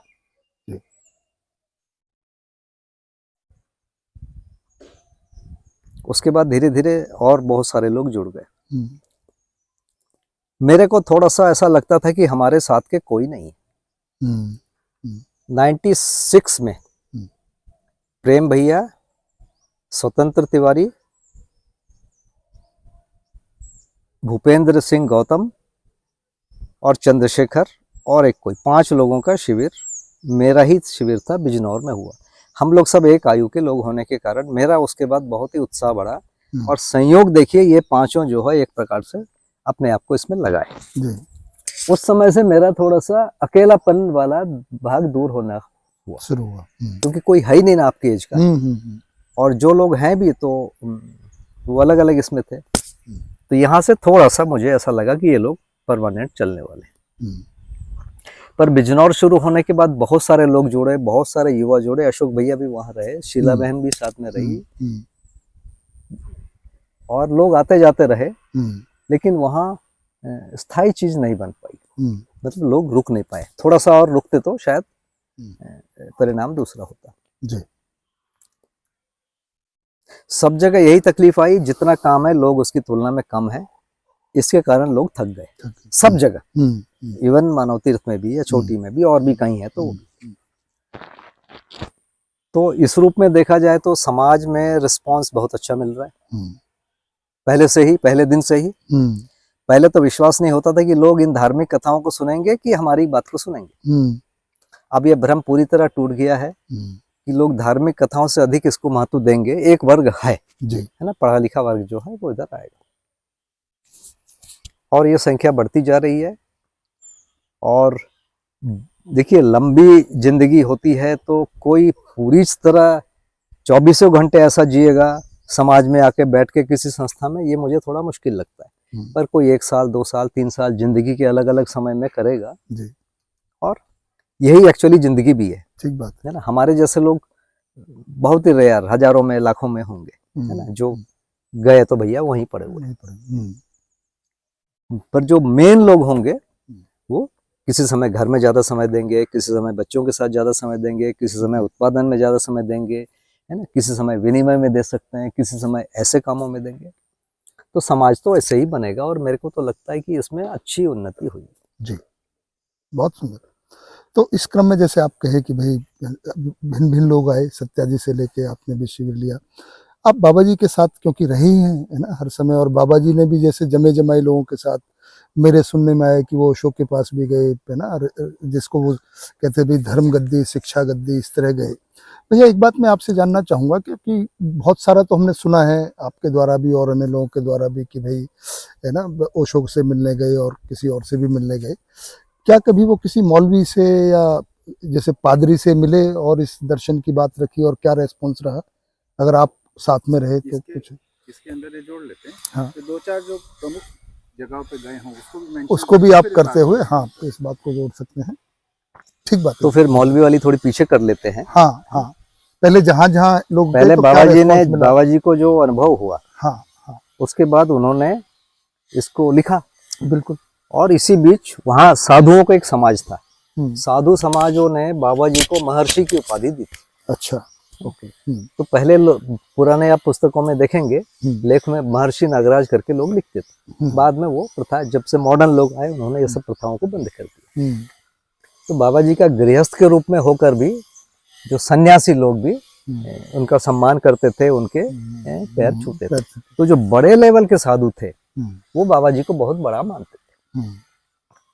तो एक बार श्रृंगेरी पीठ के जो शंकराचार्य थे उस समय, मतलब चंद्रशेखर भारती जी के बाद वाले, है ना, अभी जो है उनके गुरुजी, वो आए थे। तो कब आए होंगे भैया, कौन से ईयर में लगभग, अगर आपको, क्योंकि सुना कई बार है पर टाइमलाइन नहीं बैठा पाए। मेरे को भी ये बहुत याद नहीं है, मेरे को लगता है 80s होगा या 70s होगा। अच्छा, 80s राजीव गांधी के वो था, बाबा जी 2-4 बार मेंशन किए हैं। अच्छा, राजीव गांधी प्रधानमंत्री, अच्छा, राजीव गांधी के समय पे हुआ है, ऐसा एक बार बोले। तो मतलब 80s की बात होगी, ऐसा मेरा 84 के बाद की बात। मेरे को लगता है ये काम कोटी वाले जो परमाचार्य है उनके साथ में राजीव गांधी जी का बात है, जो जिनको बाबा जी ने पुस्तक दी थी। हाँ। और वो पढ़ के बोले थे कि तुमने महंत काम किया, उनके बारे में। अच्छा, हो सकता है। ठीक है। तो हाँ, जी। तो वो आए थे और बाबा जी ने अपना एक परिचय दिया, गुरुजी ने भेजा, वो भी गुरुजी उन्हीं को मानते थे। तो उन्होंने पूछा कि तुमने कुछ लिखा भी है क्या? तो बाबा जी ने पुस्तक दिया था, हम्म। अगले दिन बुलाया उन्होंने, फिर बाबा जी से उन्होंने कहा कि तुमने महत् कार्य किया है। और वो पुस्तक मानव विहार दर्शन पुरानी 72 वाली हाँ, थी, हाँ, है ना? 72 है कि 78 है मुश्किल है, यदि वो 80s में आए हैं तो 78 वाली दी हाँ, होगी। जो बाद वाला है। हम्म। तो बाबा जी ने पूछा कि मैं आपके मुंह से सुन सकूंगा क्या महत् कार्य किया। हम्म। तो उन्होंने बोला कि तुमने धर्म को बता दिया, हम धर्म के लक्षण को बताते हैं, ओके, बहुत फिर बढ़िया। धर्म अध्ययन गम्य हो गया। हम्म। तो बाबा जी ने उनको ये भी कहा था कि फिर मैं पीठ को अर्पित कर देता हूँ। हम्म। तो उन्होंने कहा कि कोई पीठ इसको लेके नहीं जाए, हम्म। तुम स्वयं इस कार्य को आगे बढ़ाओ, हम्म। अपने इस पर कोई पीठ सामने नहीं आएगा और पुण्यशील लोग जन्म ले चुके। हम्म। इस संदर्भ में एक बार बात आती है कि बाबा जी ने कहा कि मैं अपनी बात को वेद के द्वारा भी कह सकता हूँ। जी। तो मैंने पूछा था कि वेद के द्वारा आप कहोगे कि अब तो पूरे वेद के बारे में, पूरे वेद को बोलोगे क्या? क्योंकि वेद माने 3 लाख ऋचाएं, तो 3 लाख में पूरे 3 लाख को कैसे होगा? नहीं, बोले वेद के किसी एक पार्ट के बारे में मैं करूंगा और उसमें अपनी बात कह दूंगा। मैंने कहा लेकिन जो बाकी बातें जो उसके विपरीत कह रही हैं तो क्या करेंगे? बोले उसके लिए हम क्या करेंगे, उसको तो फिर मिटाना पड़ेगा। ये लोग मिटाएंगे? बोले नहीं मिटाएंगे, इसीलिए तो ऐसा रास्ता कर रहा है। बाद में जब माता जी का जो ये हुआ, जो पहला श्राद्ध होता है, तो बाबा जी के जो बड़े बेटे थे उनका मन था कि मैं अपने विधि से इसको करना चाहता हूँ परंपरागत। तो वहां से कुछ लोग आए थे करने के लिए कर्मकांड। उस समय जब ये लोग कुछ पढ़ रहे थे तो बाबा जी ने जब पुरुष सूक्त बोला तो बाबा जी ने मुझे बुला के बोला कि इसको तुम बैठ के अच्छे से सुन लो, हम इसके द्वारा अपनी पूरी बात कह सकता हूँ। अच्छा। तो उसमें जो पहला शब्द है सहस्त्र शिर, मतलब एक ऐसे परमात्मा की बात बोल रहे हैं। जो पहला शब्द है 1000 सिर, 1000 आंखें, 1000 पैर, माने ये प्रतीकात्मक भाषा है।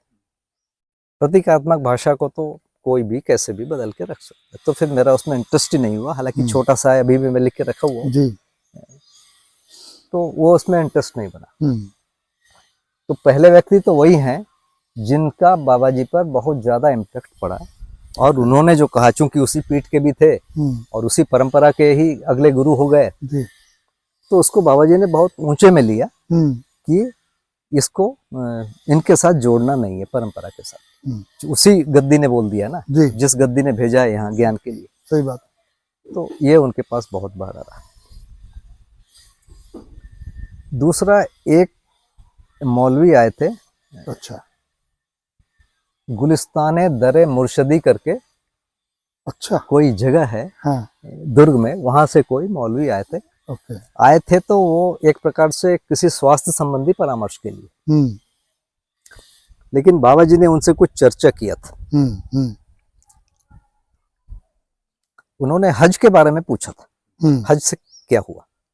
तो उन्होंने बोला कि हज करने के बाद जो स्वभाव है एकदम निर्मल हो जाता है, छोटे बच्चे जैसा हो जाता है। अच्छा। तो छोटे बच्चे जैसा हो जाता है, अच्छा हो जाता है, ये हर समय रहना चाहिए कि नहीं रहना चाहिए? हज तो कोई हर समय नहीं करेगा। तो उन्होंने कहा होना चाहिए। फिर बाबा जी ने बोला था कि हम शिक्षा के द्वारा ऐसा निर्मल मन बन जाए, उसके लिए हमने एक ये बनाया प्रस्ताव।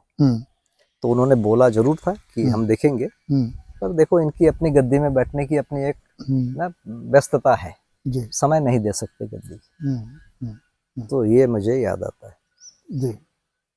एक परिवार है, मुसलमान परिवार, राजनांद गांव में रहता है। अब वो सीनियर व्यक्ति बचे हैं कि नहीं पता मुझे। उनके 3 बच्चे थे, पति पत्नी थे। ये लोग बाबा जी से खूब मिलते थे। वो पत्र लिखते थे तो उसमें लिखते थे कदम बोसा, माने कदम चूमना। जो एक जो उर्दू तहजीब है उसको वो पूरा मेंटेन करते थे। बाबा जी के यहाँ वो आते थे, ये तो बाबा जी के यहाँ कोई छुआछूत ये सब तो मैंने नहीं देखा। मेरे पहले से आते थे ये लोग। ठीक बात। और इनसे बहुत, माता जी भी वैसे ही मिलती थी जी। कई साल आते जाते रहे। फिर एक समय बुजुर्ग हो जाता है ना, फिर चलना फिरना बंद हो जाता है। ठीक बात। उनके बच्चे भी कुछ दिन आते रहे। तो ये 2 मुझे परिवार याद आता है जिनसे बहुत ज्यादा बाबा जी पहले से जुड़े थे। जी। और भी कई परिवार जुड़े ही हैं मेरे आने के बाद भी, पर सीनियर परिवारों में ये 2 मुझे याद आते हैं। बहुत सुंदर। बाबा कृष्णमूर्ति से भी मिले, ओशो से भी मिले, उसका कुछ आपको ध्यान है? जे कृष्णमूर्ति से बेंगलोर में मिले हैं, और एक ऐसी जगह जहां बाबा जी भी जाते थे, वो भी जाते थे। एक व्यक्ति सन्यासी थे, बाद में उन्होंने गृहस्थ ले लिया, पूर्णानंद जी तीर्थ, तो बेंगलोर के ही थे शायद। उनके घर में एक बार भेंट हुई थी, ज्यादा बात नहीं हुई जय कृष्णमूर्ति जी से। अच्छा। किस समय की बात होगी? मुझे लगता है कि अर्ली 80s होगी।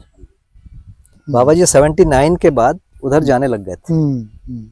जो 79 में उनके शिष्य का जो शरीर शांत हुआ, उसके बाद वहाँ गए थे बाबा जी, और उस समय फिर जो वेंकटाचलैया जी और इन सब लोगों से वहाँ भेंट हुई, और वहाँ कुछ शिविर भी हुआ। उसके बाद वहाँ कुछ कार्यक्रम चला था, तो वहाँ भेंट हुई। ओशो के यहाँ गए हैं, मेरे को लगता है कि 70s में, या हो सकता है 70s अर्ली ही होगा। उस समय ओशो जबलपुर में रहते थे, जबलपुर में मिले हैं। मतलब अर्ली 70s की बात कर रहे हैं। अर्ली 70s, या हो सकता है लेट 60 भी हो। लेट 60। एक मेरे को इम्प्रेशन है कि बाबा जी मतलब जब तक अवस्थी जी के इसमें नहीं गए थे, तब तक अमरकंटक में ही रहे और नीचे नहीं गए। नहीं, ऐसा नहीं। नहीं, ऐसा नहीं। देखिए, बाबा जी अनुभव के बाद एक बार घटना बताते हैं कि वो गाड़ा सराई गए थे, तो गाड़ा सराई बाई रोड 60 किलोमीटर है। अच्छा। शॉर्टकट जाएंगे तो 50 होगा, हाँ। 45 होगा। तो मैंने बोला कितना समय लगा था? बोले सुबह 4 बजे निकल के चलते थे, शाम तक पहुंच जाते थे। कैसे गए? पैदल। पैदल। उन दिनों हर कोई पैदल जाता था, बाबा जी भी पैदल जाते थे। कोई विशेष ऐसा नहीं, बाबा जी कोई विशेष है, हर आदमी वैसे था, है ना? रास्ते में उनको टाइगर दिख गया था, बाघ, और एकदम आमने सामने हो गए थे दोनों। और थोड़े देर के बाद बाघ एकदम उछल के भागा। तो बोले टाइगर को सामने से देख के तो किसी को भय नहीं लगेगा, लेकिन उसका साइड से जब देखेंगे तो ऐसा लोगों को भय लग सकता है, वो बहुत खूंखार दिख सकता है। अच्छा। तो गाड़ासराय भी पैदल गए। तो उस समय के ये भी अर्ली ये है। अच्छा, शहडोल भी गए हैं, तो शहडोल जाते जाते आते तो खूब रहे। मुझे लगता है कि जो कोई 70 के बाद आना जाना रहा उनका। तो भैया एक बात और हमको जो लगता है, जो बाबा जी के साथ लोग रहे हैं और आप सबसे ज़्यादा करीब, सबसे ज़्यादा लंबा समय आपने बिताया है, न्याय जो है वो मध्यस्थ दर्शन का एक तरह से एक पिलर है ना, जो व्यवहारिकता में अगर देखेंगे। आपने इतना समय रहते हुए बाबा जी के साथ न्याय को कैसे देख पाए? बाबा जी के व्यवहार में आपके साथ या अन्य लोगों के साथ में, उसको थोड़ा सा बताइए। देखिए, मेरे को तो बाबा जी ने डांटा है बहुत, है ना? डांटने के अलावा और बाकी जो है वो भी है, मतलब मैं नेगेटिव में एकदम आ जा रहा हूँ, पर मुझे ऐसा कभी अपमान फील नहीं हुआ। अच्छा। है ना? मुझे भय नहीं लगा, मुझे कभी ये नहीं लगा कि बाबा जी मेरा नुकसान करेंगे या मेरे को हर्ट करेंगे। डांटा मतलब है उस जगह ध्यान आकर्षण कराया जहां पर मेरा ध्यान नहीं जा रहा है, ज्यादा जोर से बोला। और क्यों बोला? क्योंकि मैं वहां समझने के लिए आया हूं, इस संबंध के आधार पर डांटा। जो समझने के लिए नहीं आया है, बाबा जी उनसे कभी नहीं डांटते थे, उनसे शिष्टता का एक ये बना के रखते थे, उसी में रहते थे। तो चूंकि मैंने उस मर्यादा में अपने आप को पाया या वहां पर जाने के लिए तैयार हुआ, तो इसलिए मेरे को डांटे। अम्बा दीदी को भी खूब डांटे, तो और भी लोगों को डांटे हैं। तो जो भी उस संबंध में आने की कोशिश किया, उसको स्वीकारा बाबा जी ने, उनको फिर समझाया भी, बोला भी, डांटा भी, पुचकारा भी, जो भी करते हैं वो सब किया। हर कोई संतुष्ट होगा, कभी कोई संतुष्ट नहीं होगा,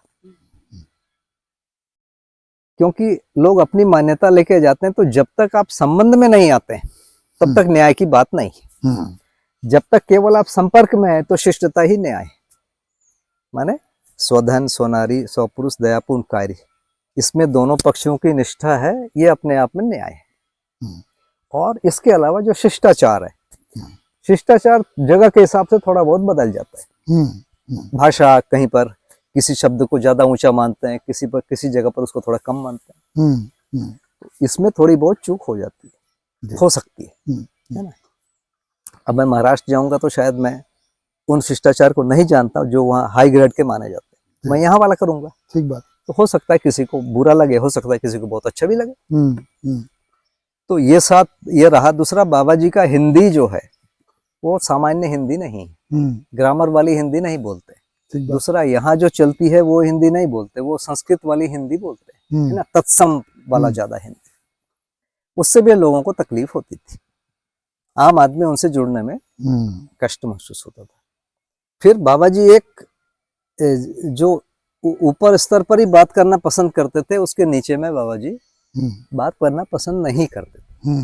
मतलब कौन सी सिनेमा लगी हुई है, कहाँ कौन सा खाना मिल रहा है, ये बाबा जी के इंटरेस्ट का नहीं है। तो ये टॉपिक आने ही नहीं देते थे। यदि कोई लाता भी था तो बोले वहां बैठो तुम और लोग हैं उनके साथ करो चर्चा, हम उसमें नहीं करते। तो हो सकता है कई लोग को उसमें भी खराब लगे, पर यदि एक बार मैंने संबंध स्वीकार लिया है कि वो मेरे मार्गदर्शक हैं, वो मेरे गुरु हैं, तो यदि वो डांटे हैं तो फिर वो सही किए, है ना, हमारा ध्यानाकर्षण कराए। मुझे तो कभी ये नहीं अपमान महसूस नहीं हुआ, एक भी बात नहीं, न भय लगा। इस प्रश्न के दो पहलू हैं। एक तो ये हो गया कि अन्याय महसूस नहीं हुआ, दूसरा जो न्याय महसूस हुआ वो अभी हाईलाइट होना चाहिए ना, तो वो वाली बात ज्यादा महत्वपूर्ण लगती है हमको।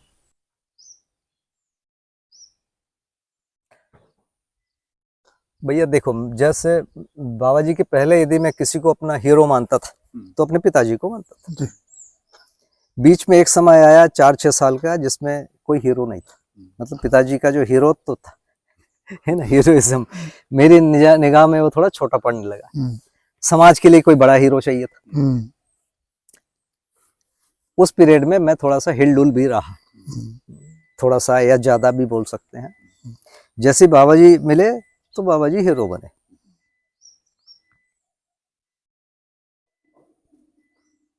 उसमें क्या है, प्रॉब्लम कहाँ से? मैं कोई काम करना चाहता हूं तो मेरे पिताजी का यह था कि तुम ये नहीं कर पाओगे, इससे मैं तिल मिला जाता था। अच्छा।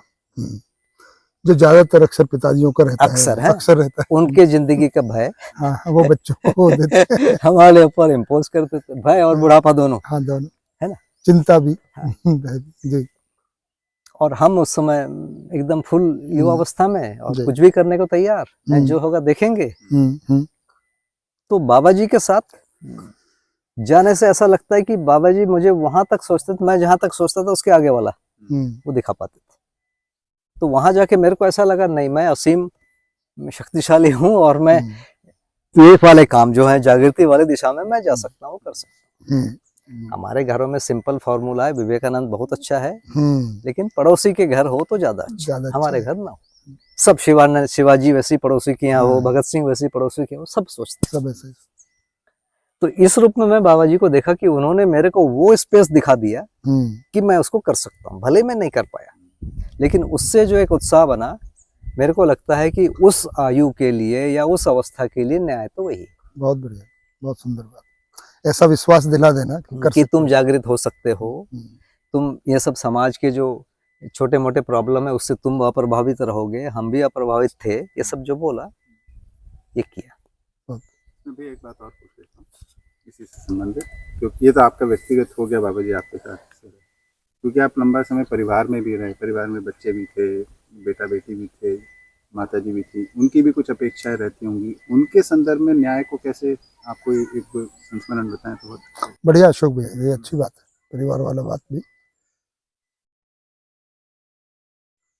आप तो परिवार के सदस्य की तरह ही रहे हैं, तो आपने सब देखा भी होगा, तो परिवार में जीते हुए ना कैसे देखा है, ये बढ़िया बात। बच्चों के मन में बाबा जी के जो बच्चे तीनों वहां थे, अम्बा दीदी, दादा भाई और मुन्ना भैया, उनके मन में एक चीज तो ये था कि बाबा जी बहुत बड़े आदमी। एक्चुअली ये इतनी बड़ी बात है जिसके कारण बाबा जी के साथ वो सामान्य व्यवहार में कुछ देखना नहीं चाहते थे, मतलब वो ऊपर के हो गए। दूसरा, वो दूसरे साधुओं को भी देखते थे, तो वैसा जो एक व्यवहार है बाबा जी के साथ, वैसा ही वो करते थे, काफी दूरी से वो मेंटेन करते थे। अच्छा। केवल अम्बा दीदी थोड़ा सा ये थी, अम्बा दीदी बोलती भी थी, बाकी लोग तो दूरी से ही उनको प्रणाम करते थे, है ना। हालांकि दादा भाई बीच बीच में साधना के बारे में भी कुछ मार्गदर्शन लेते थे, तो बाबा जी बोलते थे। दादा भाई ने एक दूसरे गुरु भी बनाए थे, तो अच्छा। बाबा जी ने कभी भी उस गुरु के बारे में न तो नेगेटिव बोला, न कभी पूछा कि वो गुरु क्यों बनाया, मत बनाओ, ऐसा कभी नहीं बोला। अच्छा। वो जो भी साधना करते थे उसमें जो पूछते थे, पूछने पर बोलते थे, नहीं तो वो कभी नहीं बोलते थे। बिना पूछे बहुत रेयर कुछ बोले। बहु लोग तो और ज्यादा पीछे रहते थे। तो इस रूप में मेरे को लगता है कि परिवार को ऐसा लगता था कि बाबा जी के कारण उनका काफी मतलब है तृप्ति है। पोते पोतियों के साथ और ज्यादा उनके साथ तो खेलते भी थे, दौड़ते भी थे, तो पोते पोती और खुश थे। आगे बढ़ोगे अगर कोई और? तो भैया देखिए, बाबा जी ने जैसे भी आपने कहा, मौलवी जी के साथ जब चर्चा हुई कि भाई बच्चे जैसा मन निर्मल रहना चाहिए, और हमने प्रस्ताव दिया है शिक्षा के द्वारा ऐसा हो सकता है और हमेशा हो सकता है। और बाबा जी ने देखा जाए तो पूरे दर्शन को शिक्षा के रूप में ही रखा है ना, चेतना विकास मूल्य शिक्षा। और शिक्षा को लेकर कि वो शिक्षा में ये मध्यस्थ दर्शन की वस्तु आ जाए, उसके लिए उन्होंने बहुत प्रयास किया, बहुत जगह गए, और आप मेरे ख्याल से उनके साथ गए होंगे। तो शिक्षा के लिए जो प्रयास हुए, उनमें आप अपनी भूमिका को बाबा जी के साथ कैसे देखते हैं? मेरी कोई भूमिका नहीं थी। नहीं, देखिए, हाँ जी। एक भूमिका ये है कि किसी व्यक्ति के साथ 10, 20, 50 लोग हैं तो लोग उस पर थोड़ा ज्यादा ध्यान देते हैं। तो शायद उस रूप में, भीड़ के रूप में मैं उनके साथ खड़ा हूं, तो हो सकता है वैसा कुछ रोल होगा। भागीदारी तो होती ही है ना भैया। भागीदारी मेरी ज्यादातर परिवार में थी जी। परिवार में लोग जो गेस्ट आते थे उनकी व्यवहारिक भागीदारी थी। बाबा जी के जो पत्र हैं वो मैं लिख लेता था, बाबा जी बोलते थे, फिर बस वो शेयर करके भेजता था। पहले पत्र एक बड़ा माध्यम था, टेलीफोन से लोगों को जो बाबा जी के मैसेज हैं वो देता था, बाबा जी की शेविंग मैं करता था, है ना। तो और परिवार में बच्चों के साथ उत्पादन के लगभग सभी विधाओं में मेरी भागीदारी थी, है ना। दर्शन से जुड़े जो लोग आते थे उनके साथ मेरा ज्यादा समय बीतता था। तो इस रूप में मेरा रोल है। मुझे नहीं लगता कि शिक्षा में मैं कुछ भी कर पाया उस बाबा जी के साथ। हाँ। बिल्कुल नहीं। अभी जैसे मैं सोचता हूँ, जैसे प्रेरणा विद्यालय है या मानव तीर्थ भी एक शिक्षा का केंद्र है, तो प्रेरणा विद्यालय में हम देख रहे हैं कि अभी लोगों को यही पता नहीं है कि ब्रश करते हैं, यही पता नहीं कि हाथ धो के खाना खाते हैं। तो अभी जो लोगों को सिखाने की जरूरत है, तो स्वास्थ्य का एक विधा है जो सिखाने की जरूरत है। जो भाषा बोलते हैं बच्चे, वो भाषा ठीक नहीं है। तो अभी जीवन अलग है और शरीर अलग है, इसको समझा पाएंगे मेरे को विश्वास नहीं होता। तो कई लोग ट्राई कर रहे हैं, सहमति है मेरी। तो वो बाबा जी ने जो बोला उसके नेक्स्ट नीचे वाला लेवल के लिए लोग ट्राई कर रहे हैं, मेरी सहमति है। करेक्ट। मैं कहाँ सोचता हूँ अभी जहां पर है उससे नेक्स्ट स्टेप क्या हो सकता है जो फाइनली आके जुड़े, तो मैं यहाँ फोकस करना चाहता हूँ प्रेरणा विद्यालय में, मानव तीर्थ में नहीं। मानव तीर्थ में तो मैं चाहता हूँ कि पांचों आयाम में जीने की कोशिश करे। जैसे बाबा जी ने मेरा या रविकांत को भी, रविकांत 3 दिन कोचिंग पढ़ा के आते थे, रात भर बोलते थे पैर दबाओ, और साथ में ये भी बोलते थे कि पैर दबाने से अनुभव नहीं होगा क्या। ये जो 4 विषय पर जो आसक्ति है उससे नियंत्रण होगा। अब इन्होंने उसको बाबा जी ने बोला है या नहीं बोला है पता नहीं मुझे, लेकिन फाइनली वो करना है। 1000 बार बोले हैं। बहुत बढ़िया। तो भैया एक बात बताइए फिर, जैसे शिक्षा का तो आपने बताया, आपका तो एक आयुर्वेद में पहले से इंटरेस्ट था कि नहीं पता, वो तो मुझे नहीं पता है, पर बाबा जी के साथ रहते हुए आयुर्वेद में इंटरेस्ट बना। उसमें आपकी चर्चाएं या किस तरह से आपने उनका साथ दिया या कैसे समझा, सीखा? मुझे लगता है कि 2-4 जड़ी बूटी उन्होंने मुझे अलग से बताया होगा, 4 भी ज्यादा है मुझे लगता है। अच्छा। देखो ये सब चीजें वो जो कर रहे हैं उसको देखना पड़ता है, करना सीखना पड़ता है। कॉपी है 100%, ये कॉपी है, अनुकरण 100 अनुसरण 100% अनुसरण। जी। मैंने बाबा जी से कभी कोई दवाई के बारे में पूछा, बाबा जी इसको इस प्रोसेस से बनाते हैं, यदि हम इस प्रोसेस में बना लें तो समय बच जाएगा, ये होगा। ठीक तो बोल रहे। जब भी करने की बात आई बोला, उस समय बोला नहीं उसी विधि से तो वो उसका प्रमाण है कि तर्क को उन्होंने वहां नहीं सुना। जो वो कर रहे हैं इसमें रिजल्ट आ रहा है तो काहे को यार इतना परेशान होना, समय लग रहा है लगने दो, है ना। तो इस रूप में उनका दृष्टिकोण बिल्कुल अलग था। हम्म, मतलब सबसे अधिक परंपरा को मानने वाले तो मैंने बाबा जी को ही देखा हम्म, इसमें, आयुर्वेद। जी, बहुत बढ़िया। बाबा जी को केवल ज्ञान पक्ष पर शंका थी अपने जिस परंपरा से वो पैदा हुए। बाकी उत्पादन प्रक्रिया या जो चिकित्सा प्रक्रिया या शिष्टाचार, उन सब में उनको ज्यादा ये नहीं था। उनको वो लगभग सहमत थे। ये बात ठीक है, उन्होंने परंपरा का काफी सम्मान किया, जैसे वोट डालने भी वो जाते ही थे, है ना? आखिरी तक वोट डाले। हाँ, तो एक बात बताइए। आखिरी में जब जिस दिन डाल नहीं पा रहे थे, हाँ, तो मैं साथ में गया और मेरे को बोले तुमने हाँ, इस पर लगा दो। वो उसकी परमिशन से ही होता है वो। भैया वो देखने से तो थोड़ा सा कॉन्ट्रडिक्शन जैसा लगता है कि जिसको संविधान को गाली दे रहे हैं, है ना, सब चीज को ऐसा लग रहा है कि, परंतु जब आचरण की बात आती है तो बड़ा परंपरा का सम्मान कर रहे हैं। अगर हम देखेंगे इसको, आपने कैसे नहीं, देखा संविधान को गाली नहीं दे रहे हैं। अच्छा, बाबा जी धार्मिक संविधान को नहीं मान रहे हैं कि ईश्वर ने बनाया वो संविधान तो नहीं चलेगा, जी, मानव ने बनाया वही संविधान चलेगा। हाँ, और बाबा जी ने जो एक प्रभुसत्ता बोला है, हाँ, संप्रभुता उसके ऊपर प्रभुसत्ता, तो प्रभुसत्ता जो होगी सबसे बड़ी समझदार लोगों की टीम होगी, वो संविधान बनाएगी। वो संविधान पहले लाइन से लिखेगी कि अभी जो है इसी में संशोधन होते होते वहां तक पहुंचेंगे। तो मुझे लगता है कि इसमें संशोधन होते होते वहां पहुंचना ज्यादा इजी। काफी तो हो ही गया है ना। हाँ, काफी। देखो, मैं तो सोचता हूँ कि 70-80% तो 100% है, हो गया है। तो बाबा जी इसी विधि के संविधान को चाहते हैं और इसीलिए लोग चुनेंगे, चुने हुए लोग जाएंगे। हाँ, चुनने की प्रक्रिया पर थोड़ी सी भिन्नता हो रही है। हाँ, वो 10 सोपानी व्यवस्था का एक प्रस्ताव है। संसद को मानते हैं। हाँ, संसद के स्वरूप थोड़ा और अच्छा हो सकता है, ये कह रहे हैं बस। तो आम विधि पे बात कर रहे हैं और उसके मैकेनिज्म्स के ऊपर। एक और बात बताइए भैया, है ना, आपका क्योंकि इतना लंबा एक्सपीरियंस है, तो ये सारे मुद्दे हम जो लोग बाबा जी के साथ लंबा समय बिताए हैं वो जानना भी चाहते हैं कि बाबा जी का जो अगर 1972 का व्यवहार दर्शन देखते हैं, है ना, तो थोड़ी सी आध्यात्मिक भाषा या उससे पहले का कुछ एक देवपथ लिखा हुआ है, तो ओवर द पीरियड उनकी शैली बदली है, ये तो दिखता है। बहुत बदली है। क्या कोई ज्ञान की वस्तु में भी आप बदलाव को देखते हैं, या कोई उसका केवल फॉर्मलाइजेशन जिसको बोलते हैं, आप इस चेंज को कैसे देखते हैं? शैली और वस्तु दोनों को आप क्या? ज्ञान की शैली में देखिए, ज्ञान की वस्तु में गठन पूर्णता, क्रिया पूर्णता, आचरण पूर्णता, इसमें कोई बदलाव हुआ है? नहीं बदला, कुछ नहीं। व्यापक डूबा है, भीगा है, गिरा है, व्यापक में इकाइयां, इसमें नहीं हुआ है। तो किस में हुआ है? फॉर्मुलेशन में। क्यों? फॉर्मुलेशन को वो जब सोचते हैं कि एक व्यक्ति एक प्रकार से समझेगा, वो नहीं समझता है, या दूसरा व्यक्ति दूसरे प्रकार से, तो फॉर्मुलेशन। थोड़ा सा ये दिखता है, जैसे अनुभव दर्शन को भी, अभ्यास दर्शन को देखते हैं कि मानव, देव मानव, दिव्य मानव को कहाँ प्लेस करें, है ना। जैसे पुरानी किताबों को पढ़ते ऐसा भास आता है अभ्यास दर्शन और खासकर कहीं कहीं, है ना, अनुभव दर्शन में, कि भाई न्यायपूर्वक जीने लग जाए तो मानव, यानी साक्षात्कार हो जाए तो मानव, बोध हो जाए तो देव मानव, और अनुभव को दिव्य मानव के साथ रखा है।